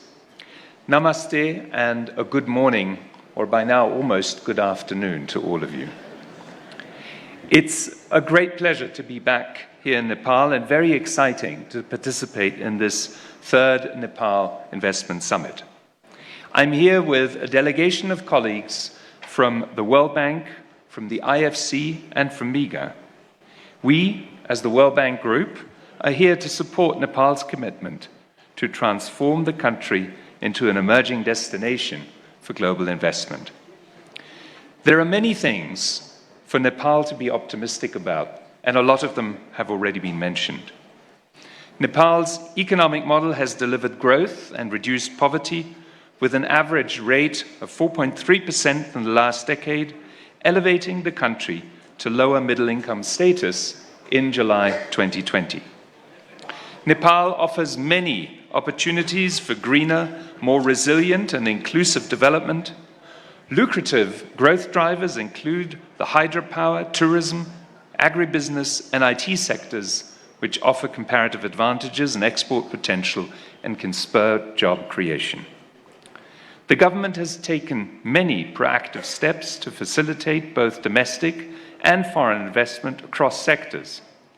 The World Bank Group also acknowledges the recent government decision to amend 9 laws through an ordinance.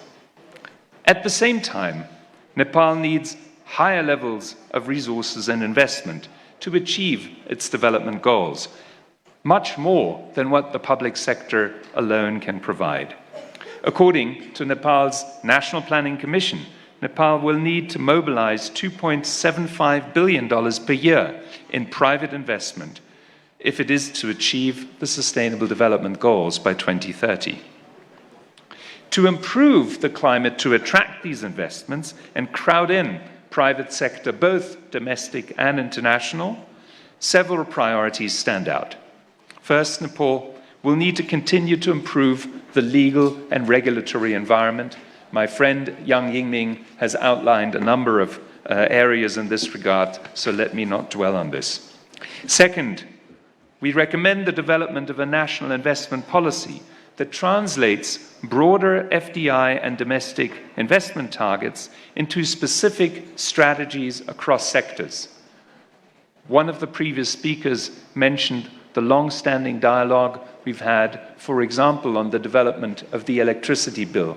This is an example of the kind of sector-specific legislation based on continuous dialogue that Nepal needs to embrace. Nepal should also strengthen the institutional capacity at the federal and subnational levels to implement credible PPP projects and improve service delivery. So many of the previous speakers have mentioned opportunities in this regard, particularly in the infrastructure sector. And perhaps more fundamentally, Nepal needs to be ready to embrace greater competition and level the playing field for new investors to come in. The World Bank Group has been a credible and steadfast partner in helping Nepal improve its investment climate. Recently, we supported 2 critical policy reforms to facilitate greater foreign direct investment into the country, including the reduction in the minimum FDI threshold to 20 million rupees and the setting up of the automatic approval route to allow FDI of up to 500 million rupees. We also work closely with Nepal Rashtra Bank to strengthen its anti-money laundering legislation. Recent data suggests a positive uptick in FDI inflows, indeed an 80% increase in the first 4 months of this year, in the first 7 months of FY24 compared to the same period in FY23. We are helping Nepal conduct investment assessments into the investment climate, including through the World Bank's flagship Be Ready report, which will be released in September this year and will assess the overall investment climate. We're also carrying out similar assessments at the provincial level to help identify opportunities and constraints at the subnational level. The World Bank Group is here as investors. IDA, IFC, and MIGA offer financing models that can catalyze private investment and offer national and international stakeholders an unrivaled opportunity to strengthen development impact. We have invested, we're ready to invest, and we're ready to do more. Indeed, jointly with our partners in the Asian Development Bank, we have recently signed an MOU to expand investments in Nepal's hydropower potential, including the flagship Upper Arun and Dutkoshi projects, with major expected benefits not just for Nepal's economy, but for Nepal's neighbors in South Asia. We are here as development partners to continue supporting the government's reform agenda, which is critical to unleash private sector potential. Again, my predecessor already mentioned that we are working on a joint partnership framework with the ADB and the World Bank Group to guide this legal, regulatory, and institutional support. In closing, let me repeat that we stand committed to continue supporting Nepal in its vision of creating an investment-friendly environment. With this, let me wish the 3rd Nepal Investment Summit the best of success. Thank you very much. Thank you, sir. Thank you, sir. Thank you indeed. Thank you so much for your very insightful and valuable inputs. Ladies and gentlemen, as we look forward towards upscaling our already existing and strong ties with our development partners, we cannot help not extend a note of gratitude to them for their very strong support and for their camaraderie as well as the cordiality they have extended to Nepal over the many decades that we've worked together. So that, ladies and gentlemen, we also cannot help share how overwhelmed we are to have received best wishes and greetings from all our friends, partners, collaborators, who not. And we take a moment now just to present before you a few prominent such greetings and messages received from our very valued friends and partners in front of you now.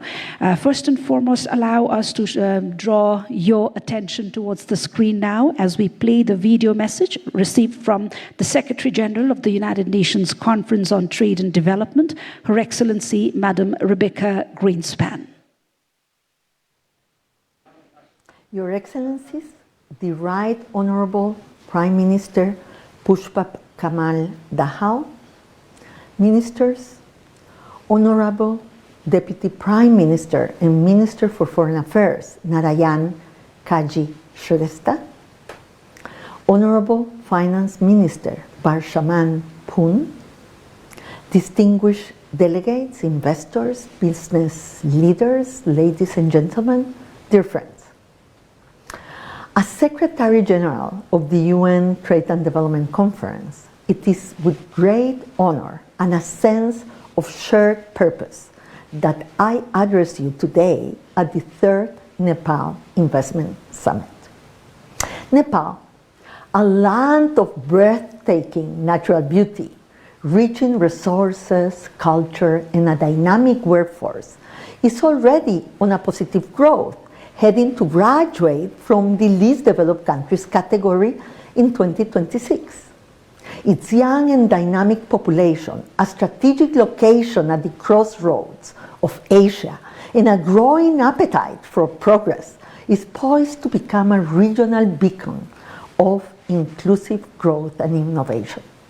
This summit marks a critical opportunity to showcase Nepal's immense potential to global investment and provide a multi-stakeholder platform to exchange and interact.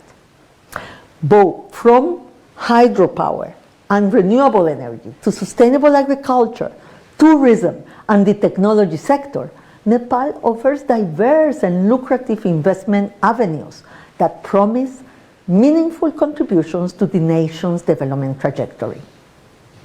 We, at the UN Trade and Development Conference, have long recognized Nepal's great investment potential as showcased in the investment guide and the investment policy review we undertook specially for the country. According to our study, Nepal has made significant strides in recent years, demonstrating a strong will to create a conducive business environment.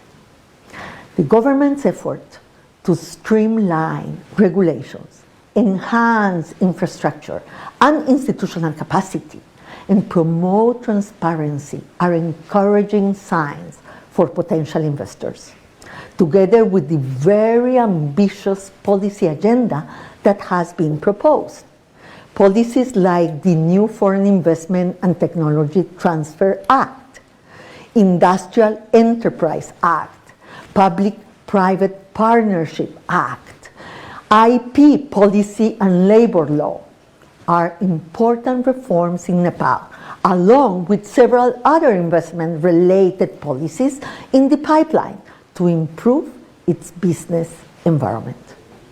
As Nepal continues on this path, ensuring a level playing field for both domestic and international investors will be essential to attracting the scale of investment needed to reach its full potential. We must also prioritize investments that empower women, youth, bridge social divides, and that address Nepal's unique vulnerability to climate change. Investing in green technologies, resilient infrastructure, and climate-smart agriculture is not merely a profitable choice, but an urgent necessity for Nepal's long-term prosperity and security. We at UNCTAD stand as a steadfast partner to Nepal on this journey. Our reports, conferences, and technical programs are available to support the government in creating policy frameworks that promote sustainable investment, build capacity, and foster technological innovation. Distinguished guests, the opportunities before Nepal are vast. By working together, government, the private sector, investors, civil society, and international partners, we can unlock Nepal's potential and build a future where economic growth, social progress, and environmental sustainability go hand in hand.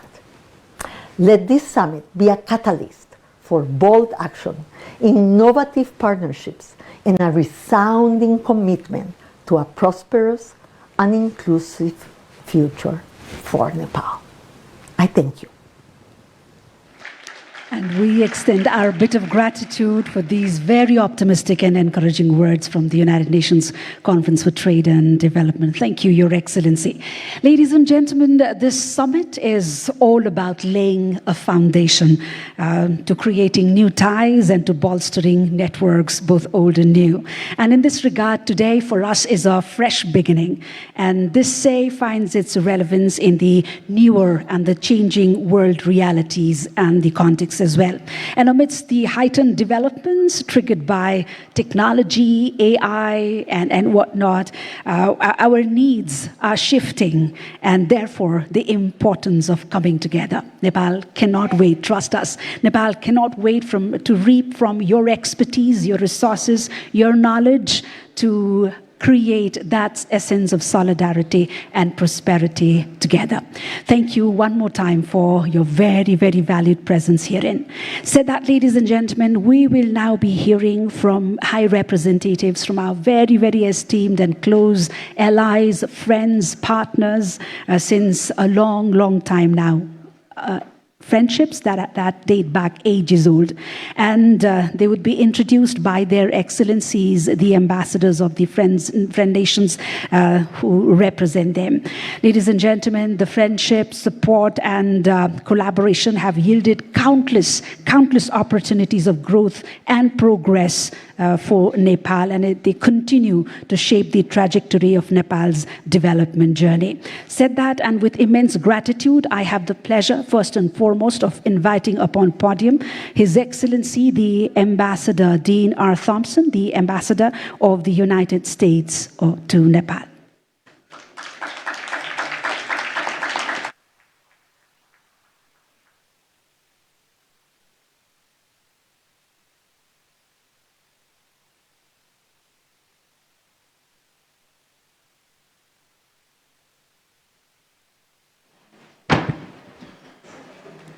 Honorable Prime Minister, distinguished members of the Cabinet, esteemed guests and participants, it's really a pleasure to be here to have an opportunity to introduce some friends of Nepal in our video.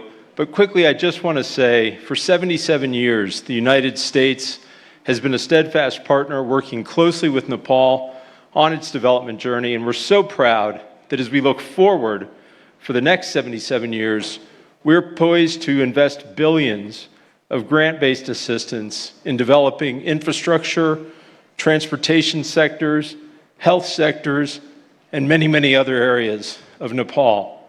And working together, we want to strengthen the business climate and make Nepal indeed a fine destination for investment.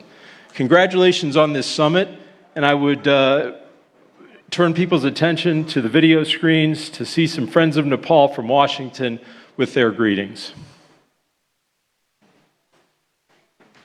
The United States is deeply committed to Nepal's economic future.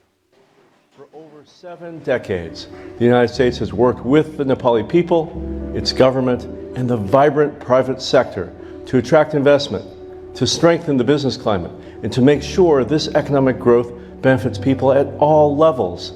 of Nepali society. I had the unforgettable experience of visiting Nepal last year, and I saw firsthand the deep cultural heritage, the incredible natural beauty, and of course the inspiring people that make Nepal unique.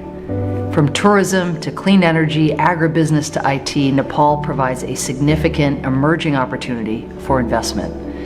As Nepal graduates from least developed country status in 2026, this summit is of paramount importance, as are the government of Nepal's continued steps to adopt pro-growth reforms and further build on its impressive democratic progress.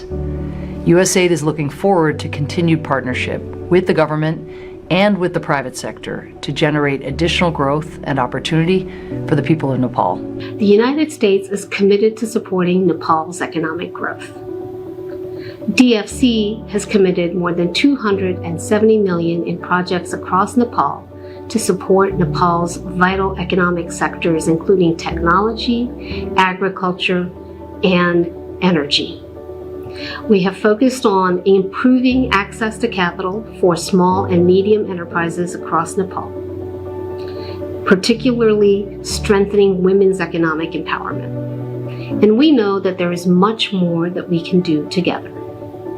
Together, we can invest in Nepal's infrastructure and help support economic growth across the country.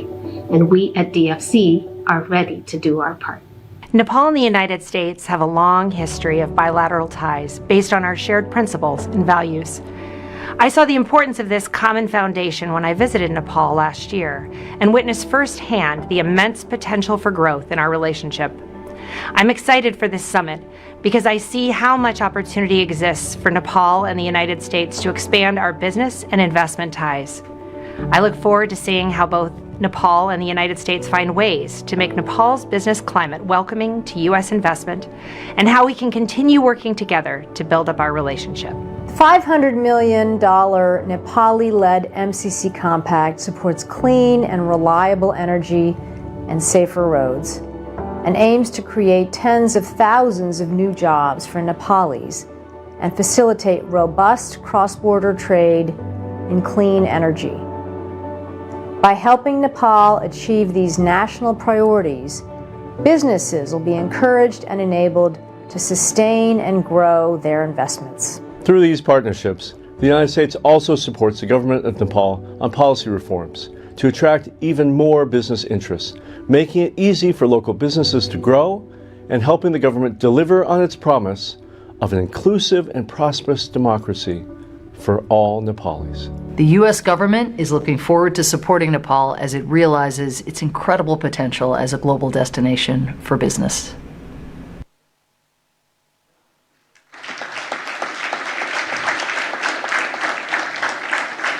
Without further ado, ladies and gentlemen, thank you, Your Excellency. Thank you indeed. May I now invite up on stage the Regional Director of the Foreign Commonwealth and Development Office, FCDO, Mr. Ben Mellor.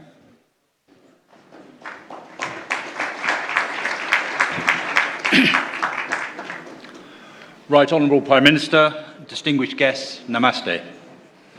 Last year, the UK and Nepal marked 100 years of friendship, uniquely certified by treaty.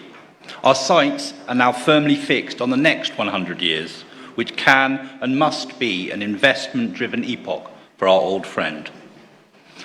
I'm delighted to be back in Nepal. Less than 2 months ago, I had the privilege of congratulating the new government on its second day in office. And here we are already celebrating a major milestone, this third Nepal Investment Summit. Today's event follows a successful investment conference held in the City of London last year, where Nepal garnered significant interest as an investment destination. And momentum is building. Over recent weeks, the Nepal government has enacted by legislation or by ordinance important economic reforms, which we've heard about this morning, which will make it easier for many gathered here to invest in Nepal. I commend these efforts and encourage rapid implementation to ensure Nepal secures the investment it needs. As the UK Minister for Development underlined during his own recent visit, the private sector is the engine of development. Only the private sector can drive development and create jobs at the rate necessary to keep the kids in the country. and consolidate Nepal's graduation from LDC status. This summit sets us on that path, mobilising domestic and foreign direct investment to upgrade infrastructure, harness hydro, expand big business, and build a market in which SMEs, the engine of employment, can flourish. I am delighted that our UK delegation at this summit reflects the full bandwidth of UK-Nepal economic relations. Our delegation is reinforced by His Majesty's Trade Commissioner for South Asia and by senior representatives of the UK Development Finance Institution, BII. They are joined by a range of experts, some of whom already invest here, and some of whom are indeed proud UK Nepalis. I'm pleased to finish my remarks by introducing a short video from two British ministers, Minister Trevelyan and Minister Mitchell, both card-carrying members of the Nepal Fan Club and equally passionate about improving your investment climate. Like them, I wish everyone a successful investment summit. Thank you very much. Namaste. It is a real privilege for my colleague, Minister Andrew Mitchell, and myself to speak to you today as you gather at the Nepal Investment Summit. We are so sorry that we cannot be with you there in person. Our bilateral relationship, dating back to 1816, is a testament to the close and warm relationship between us and ties between our people which have strengthened over time. I cherish the very warm welcome that I received in Nepal last year during the celebrations of 100 years since the signing of the Treaty of Friendship between our two countries. Now, my own recent visit to Nepal left me in awe of your country's enormous potential. Multiple sectors, whether that's tourism, hydropower, digital or agriculture. And we have no doubt that investors will find these investment opportunities attractive. The strong growth potential, combined with a chance to build lasting networks, can help businesses achieve their aims while helping your economy grow.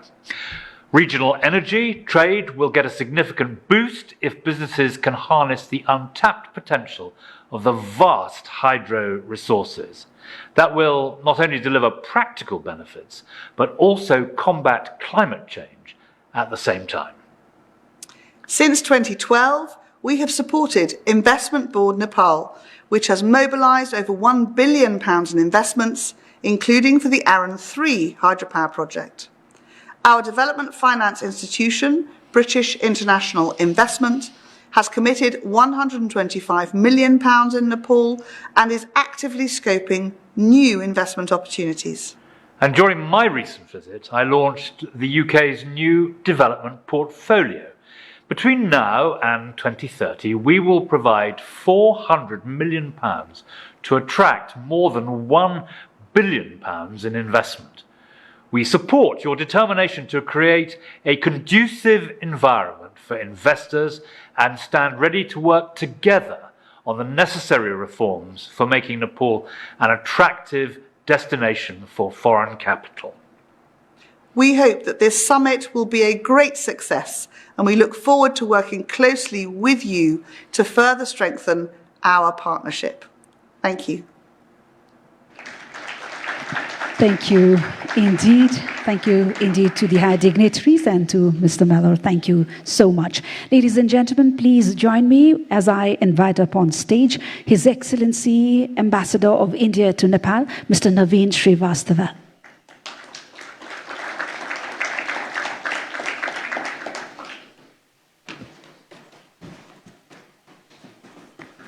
Right Honorable Prime Minister of Nepal, Pakamal Dahal Prachandaji, Honorable former Prime Minister of Nepal, Sher Bahadur Devaji, Honorable Finance Minister, Varsman Punji, other ministers of the Government of Nepal, distinguished guests, ladies and gentlemen. Thank you for giving me this opportunity to participate in the 3rd Nepal Investment Summit and also to introduce the speech by our Commerce and Industry Minister, Mr. Piyush Goyal, who unfortunately cannot join us physically today because of the ongoing elections in India. Before the speech, let me share a few thoughts about India-Nepal relationship and economic relationship in particular, and what both our governments have done in the last few years to strengthen it further. As is well known and have been spoken by earlier speakers, India and Nepal share civilizational ties, cultural, traditional links since times immemorial form a unique bedrock as we develop our multifaceted relationship in the modern times. Under the leadership of Prime Minister Modi and our neighborhood first policy, it has been our endeavor to work with the government of Nepal to create an enabling environment for benefit of both peoples. It is indeed a matter of great satisfaction that India today is the biggest cumulative FDI investor in Nepal, with more than 33% of Nepal's FDI stock currently, which amounts to about 89 billion Nepali rupees. This investment trend continues its positive trajectory, and in recent times we've seen new investments coming in sectors such as construction, automobiles, or FMCG. This is apart from the huge investment that India and Indian companies are making in the hydropower sector. As we look to the future, the Government of India will continue to encourage Indian industry to invest further in Nepal. The large presence of the Indian delegation today is a reflection of that commitment. We would also be launching a new investment guide for investment by Indian companies in Nepal in collaboration with the Nepal-India Chambers of Commerce and Industry. As governments, it has been our endeavor to not only encourage and facilitate business investments, but also to create infrastructure facilities and ease regulations which will organically foster greater economic linkages. Towards this end, the Government of India is working towards several initiatives by providing grants for building integrated checkposts, 3 of which have been made functional, 2 more are being built. We've launched cross-border digital payments to facilitate an ever greater number of Indian tourists coming to Nepal. Indian tourists already constitute the largest number of foreign visitors to Nepal. And as speakers earlier said, in the last few years, hydropower exports from Nepal to India have added a new dimension to our ties. Last year alone, Nepal exported about 650 megawatts of power to India, earning a considerable revenue, which constituted about 10% of Nepal's total export to India, or 7% of Nepal's global exports. To further foster this, our 2 governments have also concluded a long-term agreement on power trade, which was finalized during Right Honorable Prime Minister's visit to India last year. At present, we are also discussing a trilateral power trade between India, Nepal, and Bangladesh. The vast demand for clean energy in South Asia, with a combined population of close to 2 billion people, provides an opportunity for Nepal to further boost its hydropower potential, and in the process to ensure economic development. In this regard, the choices that we make now can be the vehicle to convert the vision of Nepal to foster inclusive economic growth. And I'm glad that the long-term power agreement was taken at the initiative of Right Honorable Prime Minister Pakamal Prachandaji and Prime Minister Modi. Today, post-COVID-19, there is also a focus on building trusted and resilient supply chains. In this context, the regional economic integration in South Asia through such supply chains can form a new avenue of growth between India, Nepal, and the rest of the South Asia. I hope today's this investment summit would provide an opportunity to discuss and other aspects for how to further boost regional economic integration in South Asia. Before I conclude and invite you to hear our Minister for Commerce and Industry, Mr. Piyush Goyal, let me also thank both IBN and the Government of Nepal, as well as the other agencies, for putting together this fabulous event. Thank you.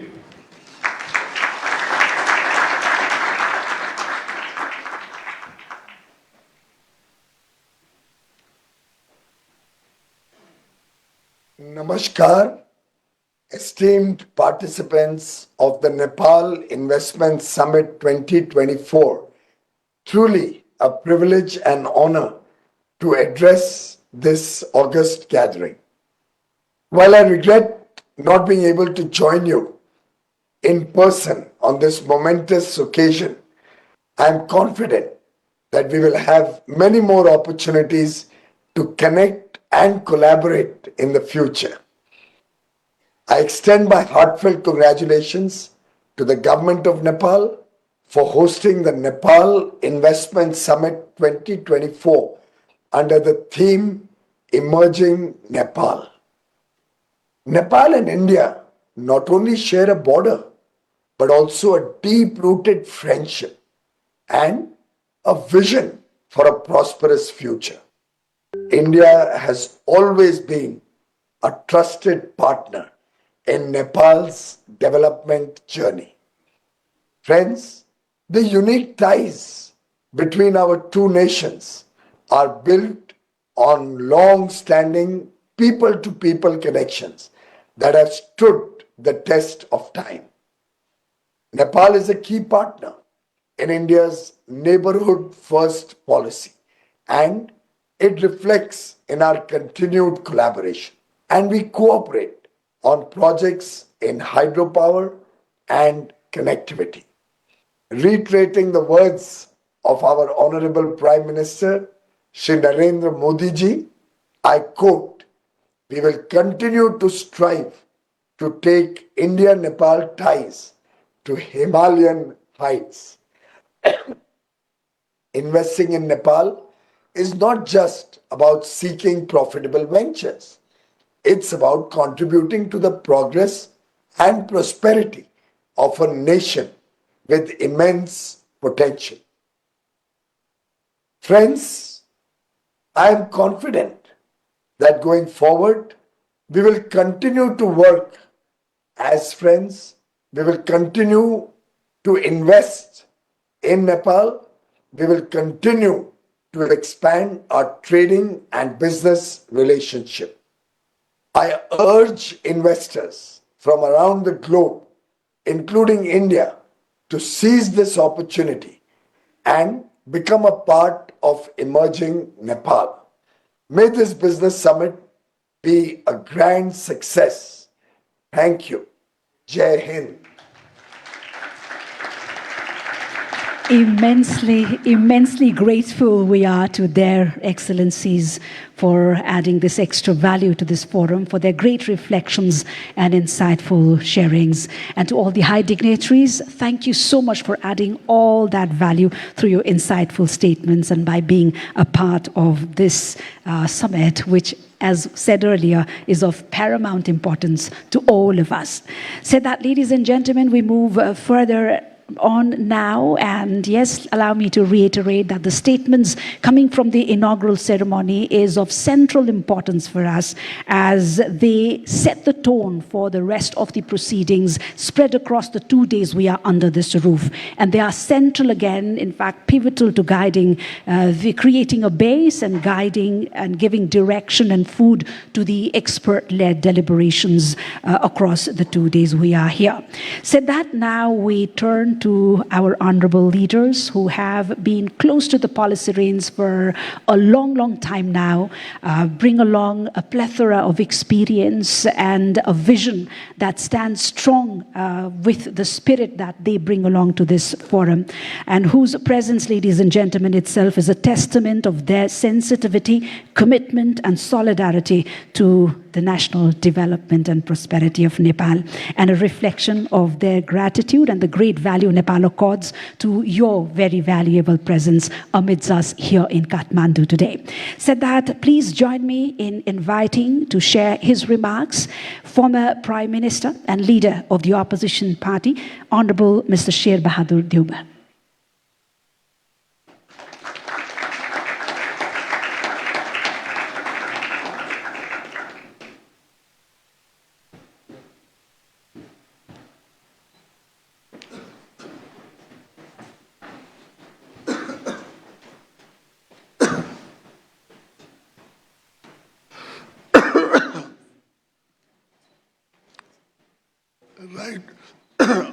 Honorable Prime Minister, Mr. Pakamal Prachandaji, Honorable Ministers, Excellencies, leaders from the private sector, eminent business persons from around the world, ladies and gentlemen, a warm good morning to you all. Thank you, Prime Minister, for hosting this important summit and inviting me to speak a few words of this inaugural session this morning. Let me also extend warm welcome to our distinguished guests who have traveled all the way to Kathmandu to attend this summit. I am confident that the deliberations in the summit and the various instruments of cooperation and partnership that will be exchanged during the summit will pave the way to greater flow of investment in Nepal.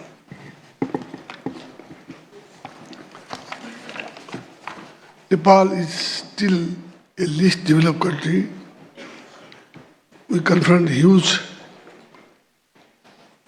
development challenges, while our country has huge potential for development. We lack adequate capital and appropriate technology to realize development benefits. In this context, the convening of this high-level event assumes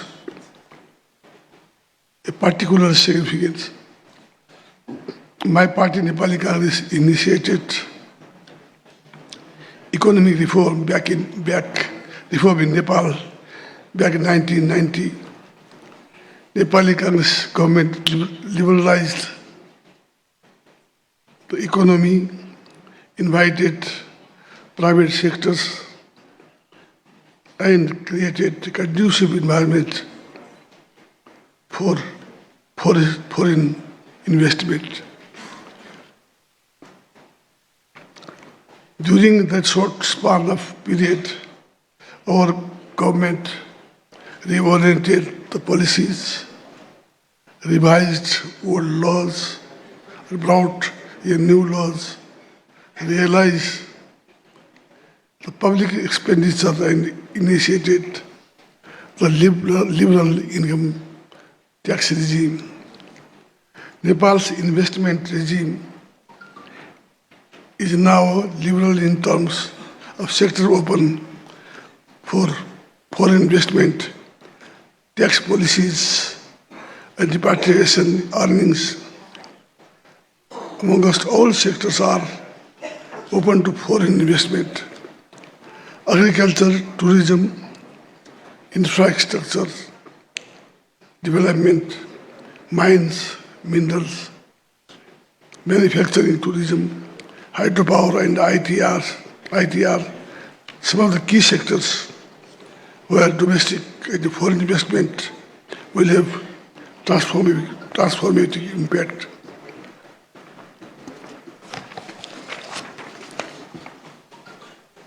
Foreign investment is protected by domestic law and various international instruments to which our country is party. I have come to know that the government has expressed its willingness to conclude bilateral investment protection agreement with various countries to promote Nepal as an attractive destination for investment. Flexible our law, demographic dividends with substantial share of young and energetic populations, reliable supply of electricity availability of local raw availability of local raw materials also contribute to make production low cost compared to other high wages countries in the region. We have established one-stop service that includes the Investment Board of Nepal for large-scale project under the public-private partnership and Department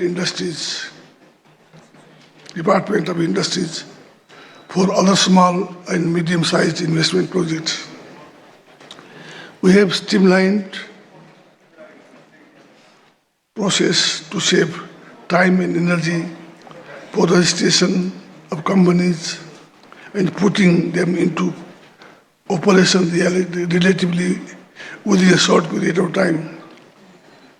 Less bureaucracy means faster decision making and quicker approval of proposals.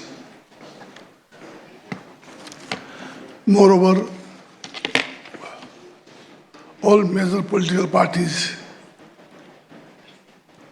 remain committed to promote foreign investment in Nepal and come together to foster consensus on key investment-related issues. During my tenure as the Prime Minister, we implemented crucial reform. We aimed at the promoting foreign investment, boosting tourism, harnessing the potential of hydropower, revitalizing industries and agriculture. As the reform was not completed, I believe that the present government will continue the reform initiatives and create more conducive environment for the private sectors. Internal market is expanding with the increase in income of people of external market is accessible due to geographical proximity and concessional trading facilities that we receive from our neighbors and other countries, other partners. Our two neighbors, India and China, offer huge market opportunity for Nepal. We also have supportive trading relationship with USA and EU. As former Prime Minister and the President of the largest and oldest Democratic Party, Nepal Congress, I would like to convey the following message. We pursue liberal economic policies where market and the private sectors have an important role to play in advancing economic development under a democratic framework. The government plays a facilitating role and creates an environment that is conducive for the investment and business without losing its responsibility to ensure social justice and inclusive representation of all segments of Nepalese society.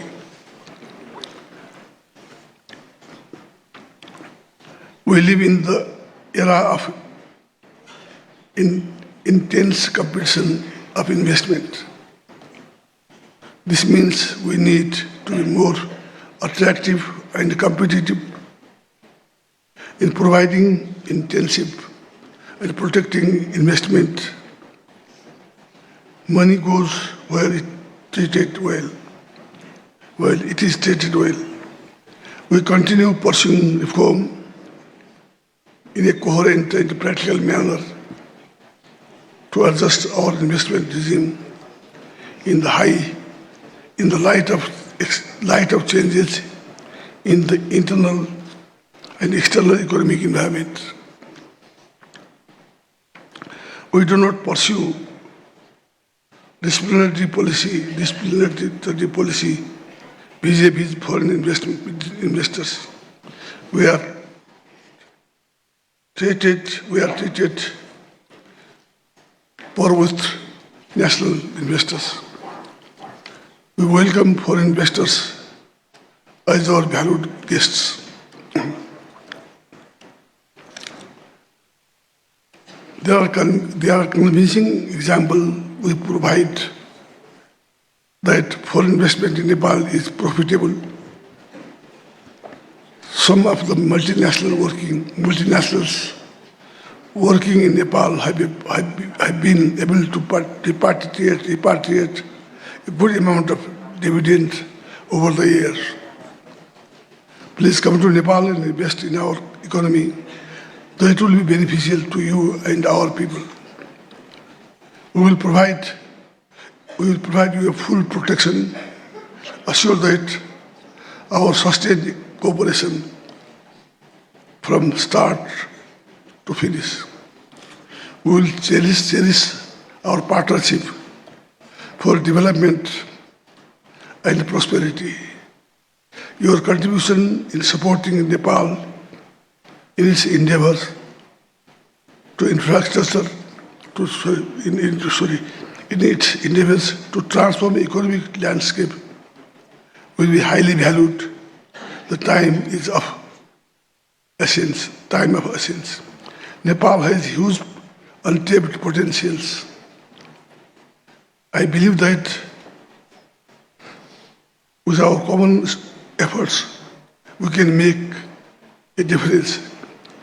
I wish our international guests a pleasant stay in Nepal and a productive deliberations.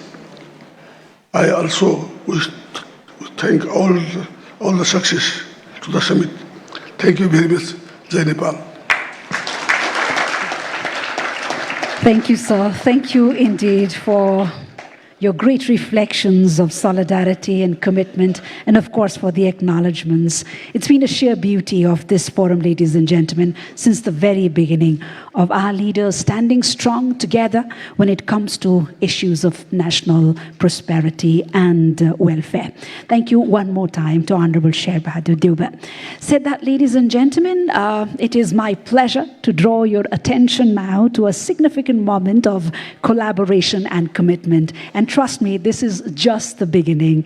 And today, in the gracious presence of the Right Honorable Prime Minister, Mr. Pakamal Dahal Prachanda, and reflecting the spirit of partnership and progress, we shall witness the signing of a few MOUs. The stage has been set for it. And again, I reiterate, this is just the beginning with a very eventful summit that will be, being held here at the Solti Hotel with so many events, B2Bs and other special events lined up.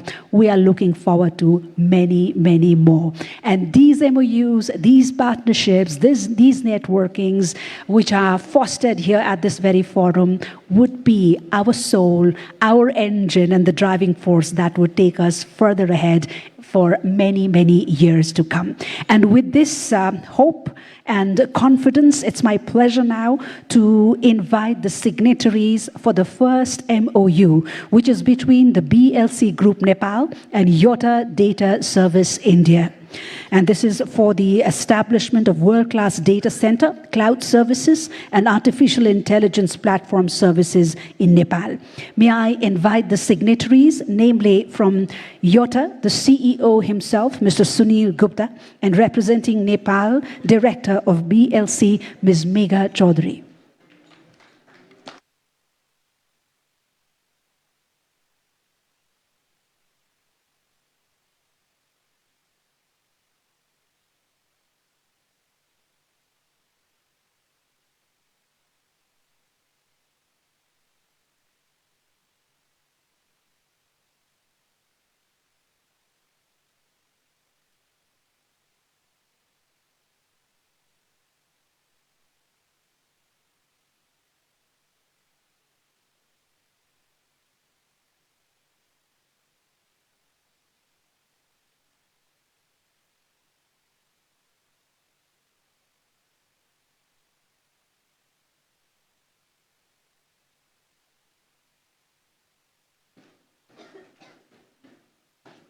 initials put, may I have the privilege of inviting both these signatories up on stage for a better view and to honor the gracious presence of the Right Honorable Prime Minister, Mr. Pakamal Dahal Prachanda.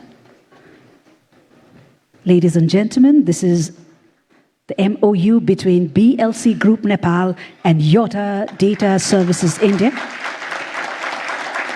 for the establishment and operation of data center.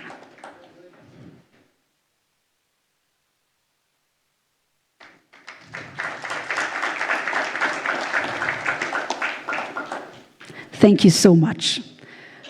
The next MOU, ladies and gentlemen, is between the Federation of Nepali Chamber of Commerce and Industries and the National Chamber of Commerce and Industry of Malaysia for trade and investment promotion. May I have the pleasure of inviting the signatories from Malaysia Chamber of Commerce, the President himself, Tan Sri Dato So Tian Lai, and from FNCCI, President Mr. Chandra Prasad Dhakal.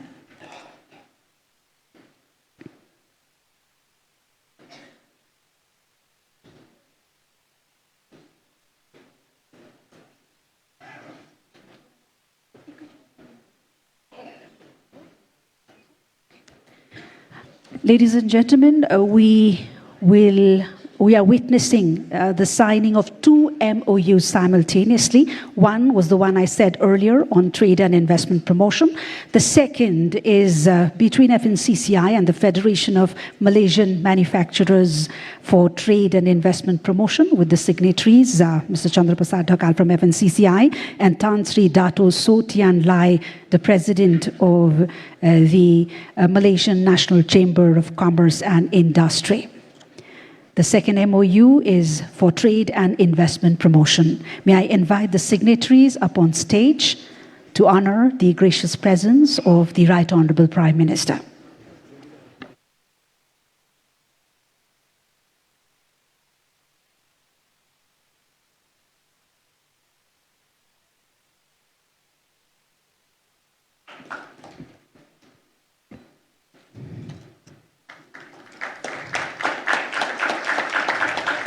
Many, many congratulations to the entities finding this collaboration as we look forward to many, many more to come in the 2 days we are here and then the days we get that network done. So that, ladies and gentlemen, these documents, as I said, symbolize our collective commitments to fostering economic growth, innovation, and sustainable development goals. We now move forward, and it's my distinct honor, ladies and gentlemen, to invite up to the podium a leader whose leadership and commitment has propelled Nepal towards a future filled with promise and opportunity. Please join me in welcoming our chief guest, the Right Honorable Prime Minister, who's also the chairman of the Investment Board of Nepal, to make his special address to this forum.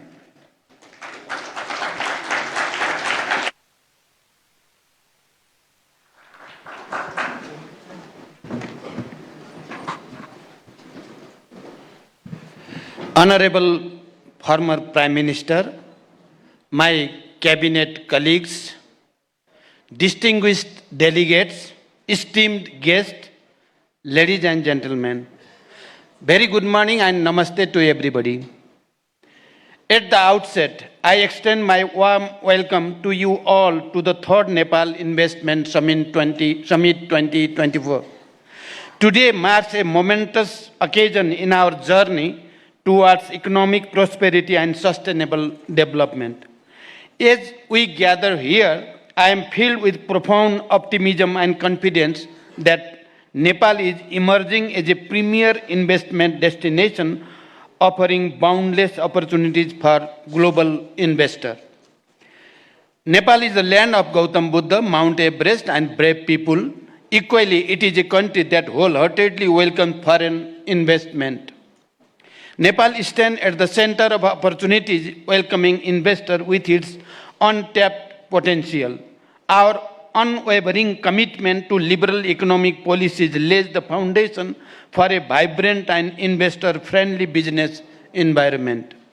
We are strongly committed to carry out continuous reform to facilitate the investor, industrialists, innovators, and easing of doing business.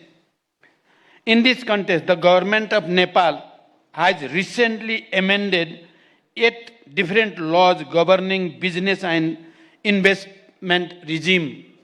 I believe this boosts the investor confidence to invest in Nepal. Distinguished guests, as a nation of peace and stability, we have created a conducive environment for economic growth and prosperity. The federal system of governance ensures a balanced development approach, fostering social and economic transformation across the nation. Nepal provides a number of incentives to foreign investors, including a robust regulatory framework, provision for the avoidance of double taxation, protection of intellectual property rights, competitive corporate taxation, among others. Government of Nepal has recently approved the framework of Bilateral Investment Agreement, BIA, which aims to protect and promote bilateral investment. I encourage all of our friendly nations to consider signing the BIA at the earliest.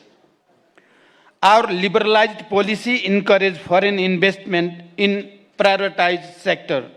Our skilled workforce and low labor cost present an attractive proposition for international investors.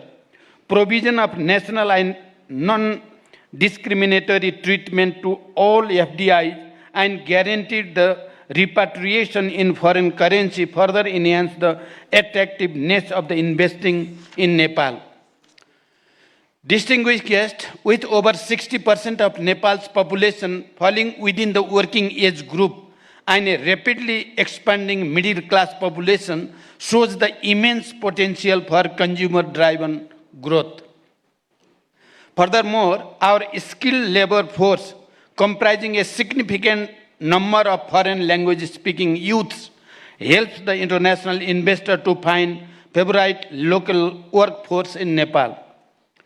Nepal provides a number of investment opportunities across diverse sectors, including tourism, agriculture, manufacturing, ICT, garments, high-value crops, manufacturing, including agro-processing and infrastructure, to mention a few.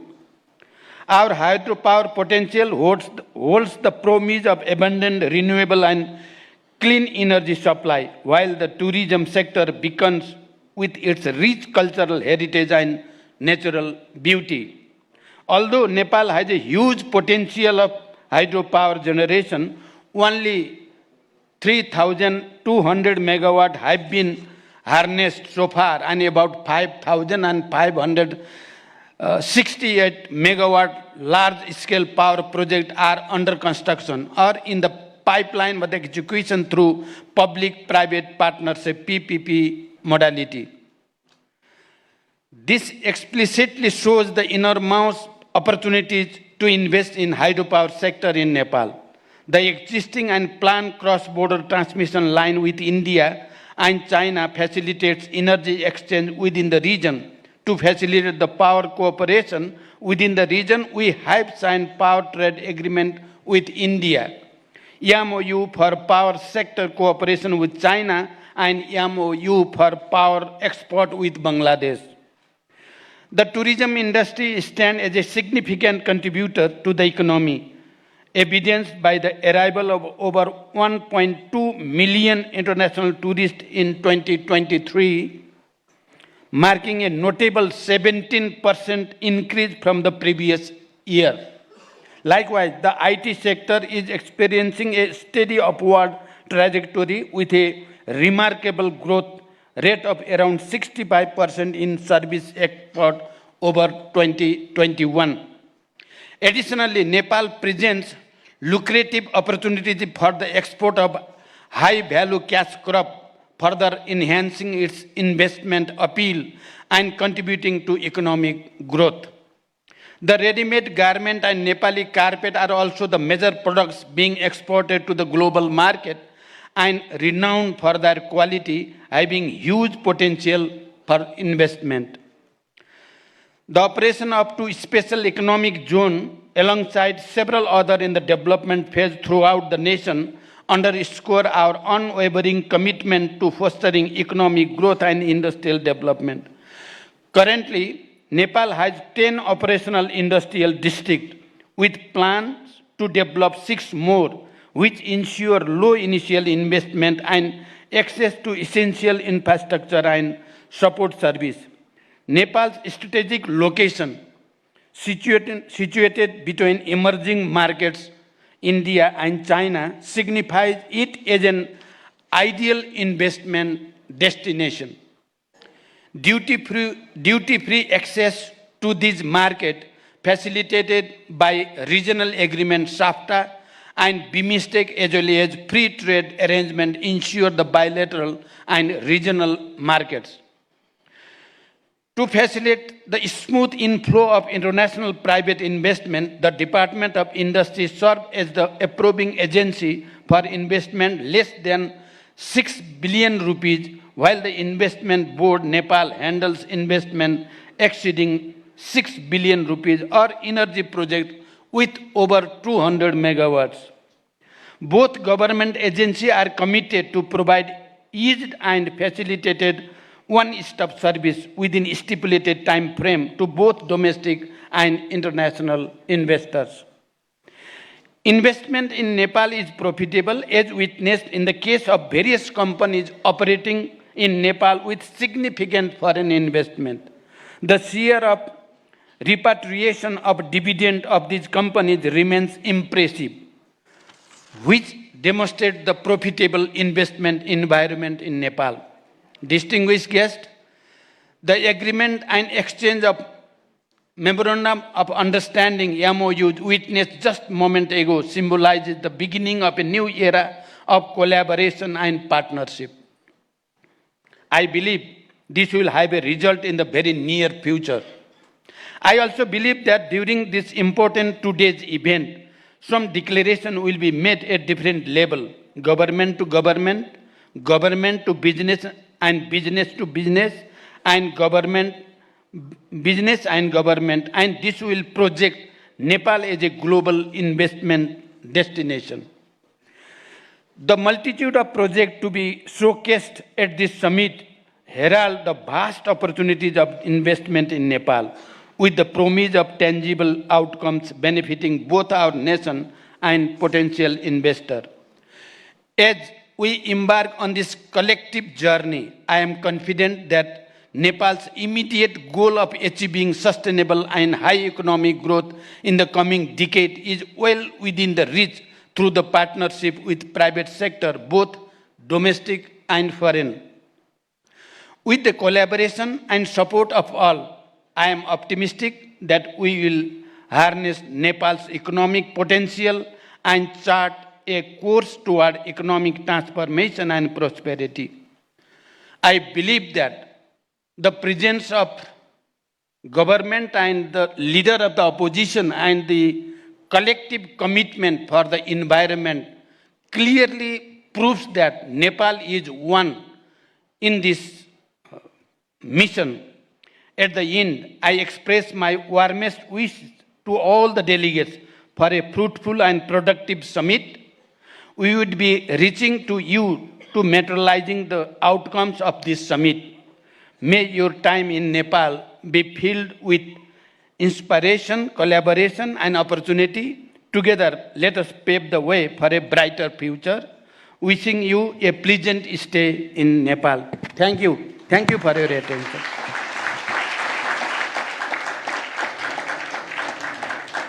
Thank you, Right Honorable Prime Minister, for your very optimistic thoughts and great vision. And thank you for gracing us today with your very valuable presence. Ladies and gentlemen, trust us, it's been a Herculean task to craft all this together, tailor everything around the summit, because we wanted to create a very strong foundation, a foundation for a new era, just as similarly to what the Right Honorable Prime Minister put it, a new era of collaboration and partnership for Nepal with the friends across the world. And the IBN, with its strategic approach to investment promotion, has over the years not only spearheaded implementation of several high-profile projects, but also has fostered an environment of trust and cooperation between the government, private sectors, and international investors. And it's been a race, a very high race for the IBN and the entire team itself. So, ladies and gentlemen, as we applaud the entire team of IBN, who's been working day and night under the supervision and guidance of the Right Honorable Prime Minister, the Finance Minister, as well as the entire government team, may I invite now to extend the vote of thanks, the leadership himself, the CEO, who is also the Member Secretary of the Nepal Investment Summit 2024 Steering Committee, Mr. Sushil Bhatta, to extend the formal vote of thanks.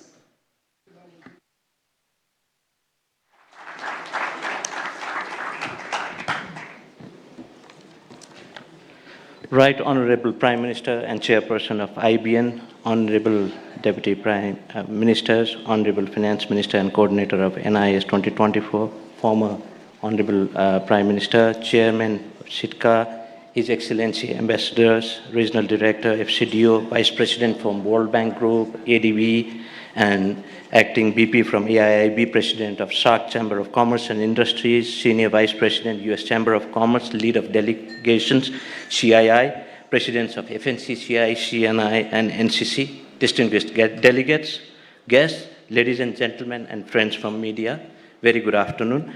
It is with great pleasure and honor that I stand before you today amidst this august gathering of minds and ideas. I warmly welcome you all to the third Nepal Investment Summit 2024.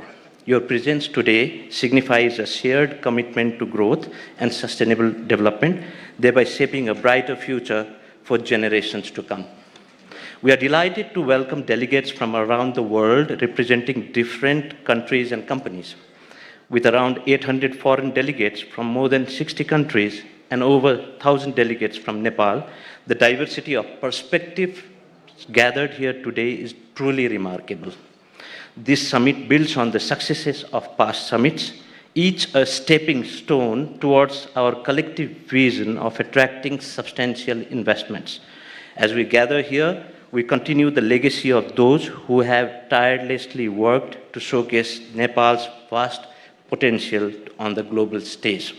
I extend my deepest gratitude to our Right Honorable Prime Minister for gracing us with memorable and inspiring address. Special thankfulness to Honorable Finance Minister for your steadfast determination, guidance, and leadership for organizing this summit. And my heartfelt appreciation to Honorable former Prime Minister for your gracious presence today, showcasing collective vision of our political leadership in promoting and leveraging private sector investments, including FDI in Nepal. I am deeply honored for the insightful address shared by our distinguished guests, which have added significant depth and breadth to our discussions.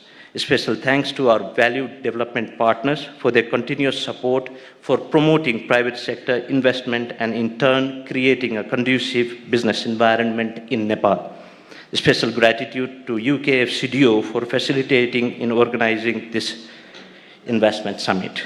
Special thanks to Chairperson, Chief Secretary, and members of the Implementation Committee, Secretariat, and my team, Technical Committee, the Special Task Force for amendment of provisions prevailing in existing Act regulations, and whose tireless efforts have been the backbone of this summit.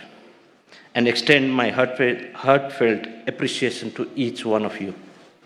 And further, I am deeply grateful to the invaluable support of the private sector umbrella organization, the media fraternity, Hotel Solti, the event management company, and the security personnel whose collaborations have amplified the impact of this summit by ensuring the smooth and secure conduct of the event.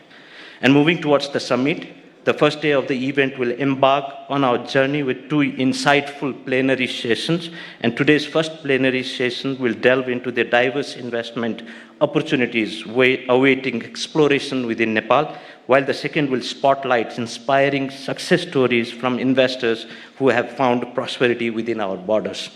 Moving to the second day, we will witness a total of 12 sessions, which covers an array of sectors with prior focus on presenting Nepal's potential areas of investments, including green investment opportunities in Nepal. And further, the summit will culminate with a pivotal session on leveraging public-private partnership for infrastructure and services. Discussions from these sessions shall have good takeaways for mobilizing private investments in different potential sectors of Nepal, including leveraging the PPP investment to complement government's development effort. Looking ahead, I anticipate that the discussions and collaborations forged during the summit will pave the way for mobilizing private investments, the country, and paving way for transformative journey towards economic prosperity and sustainable development. It is great appreciation and admiration that I extend my sincere gratitude to Government of Nepal for the recent action in issuing the ordinance for the amendment of Public-Private Partnership and Investment Act 2019.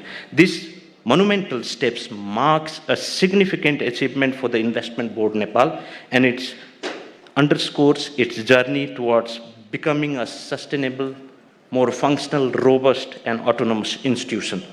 And may we embrace the challenges with courage and possibilities with optimism. Together, let's forge a legacy that resonates far beyond these walls, a legacy of unity and progress through capitalization of boundless potentials. Wishing you all a very pleasant stay and productive time in the event. Thank you and namaste. Thank you, Mr. Bhatta. May I request you to stay back? To Mr. Bhatta, if I may request you to stay back on stage as I turn to the Honorable Finance Minister, who, in the capacity of the coordinator of the Nepal Investment Summit 2024 Steering Committee, may I humbly request you to make a presentation of a felicitation as a gesture of appreciation and honor to our chief guest, the Right Honorable Prime Minister, Mr. Pakamal Dahal Prachanda.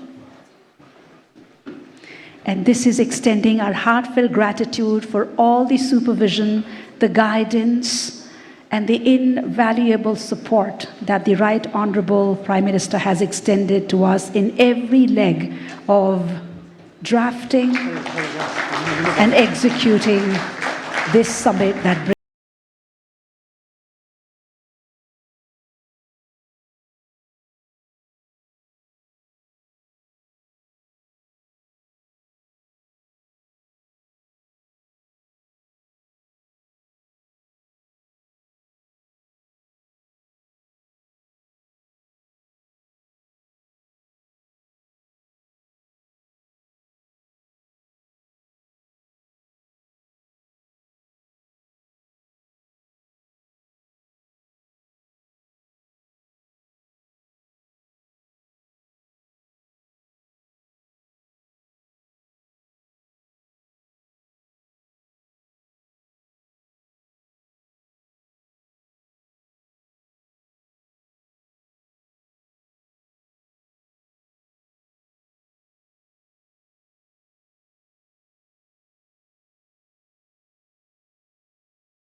The high dignitaries, thank you to the Right Honourable Prime Minister. Ladies and gentlemen, reaping from all the positivism, optimism, the optimistic thoughts and commitments from our high dignitaries, we carry forth a heightened spirit of collaboration. And together we have the opportunity to unleash Nepal's vast potential.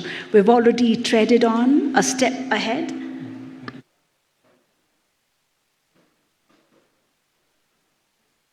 Thank you. Thank you to all our distinguished dignitaries, all in attendance. With these words of gratitude, we call the inaugural ceremony off. However, there is a small formality. If I may invite the Chief Secretary of the Government of Nepal, Dr. Vaikunta Aryal, and all the high dignitaries, our esteemed speakers, to join our dignitaries upon stage for a quick group photograph before we disperse, ladies and gentlemen. This is inviting our esteemed speakers to kindly grace us on stage one more time, requesting the Chief Secretary of the Government of Nepal, Dr. Vaikunta Aryal, to also grace us upon stage as we come to the very... May I also invite upon stage Honorable Deputy Prime Ministers, the Honorable Ministers as well as Province Chiefs who are gracing us today at this very august occasion. And ladies and gentlemen, please note that our Honorable Deputy Prime Ministers and Ministers will be part of the panel discussions and the plenaries that are the very important part of this event. May I also invite the Honorable Ministers upon stage, please, and our Provincial Chiefs, all the high dignitaries, if you could grace us upon stage for a quick group photograph. May I invite the Deputy Chief of Mission of the Embassy of China upon stage as well? Sir.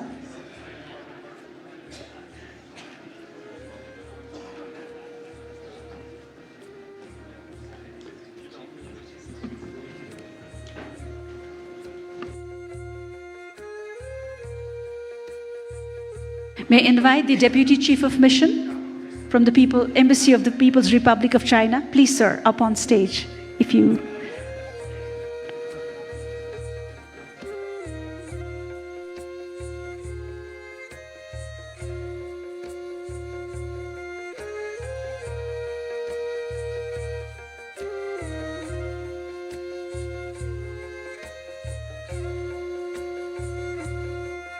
Thank you. Thank you, distinguished dignitaries, and to all the esteemed members in the audience.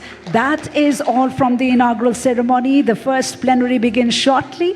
You can be a part of the tea and refreshments that will be served outside at the garden before converging for the plenary here at this very hall. Thank you. Thank you for your very valued presence.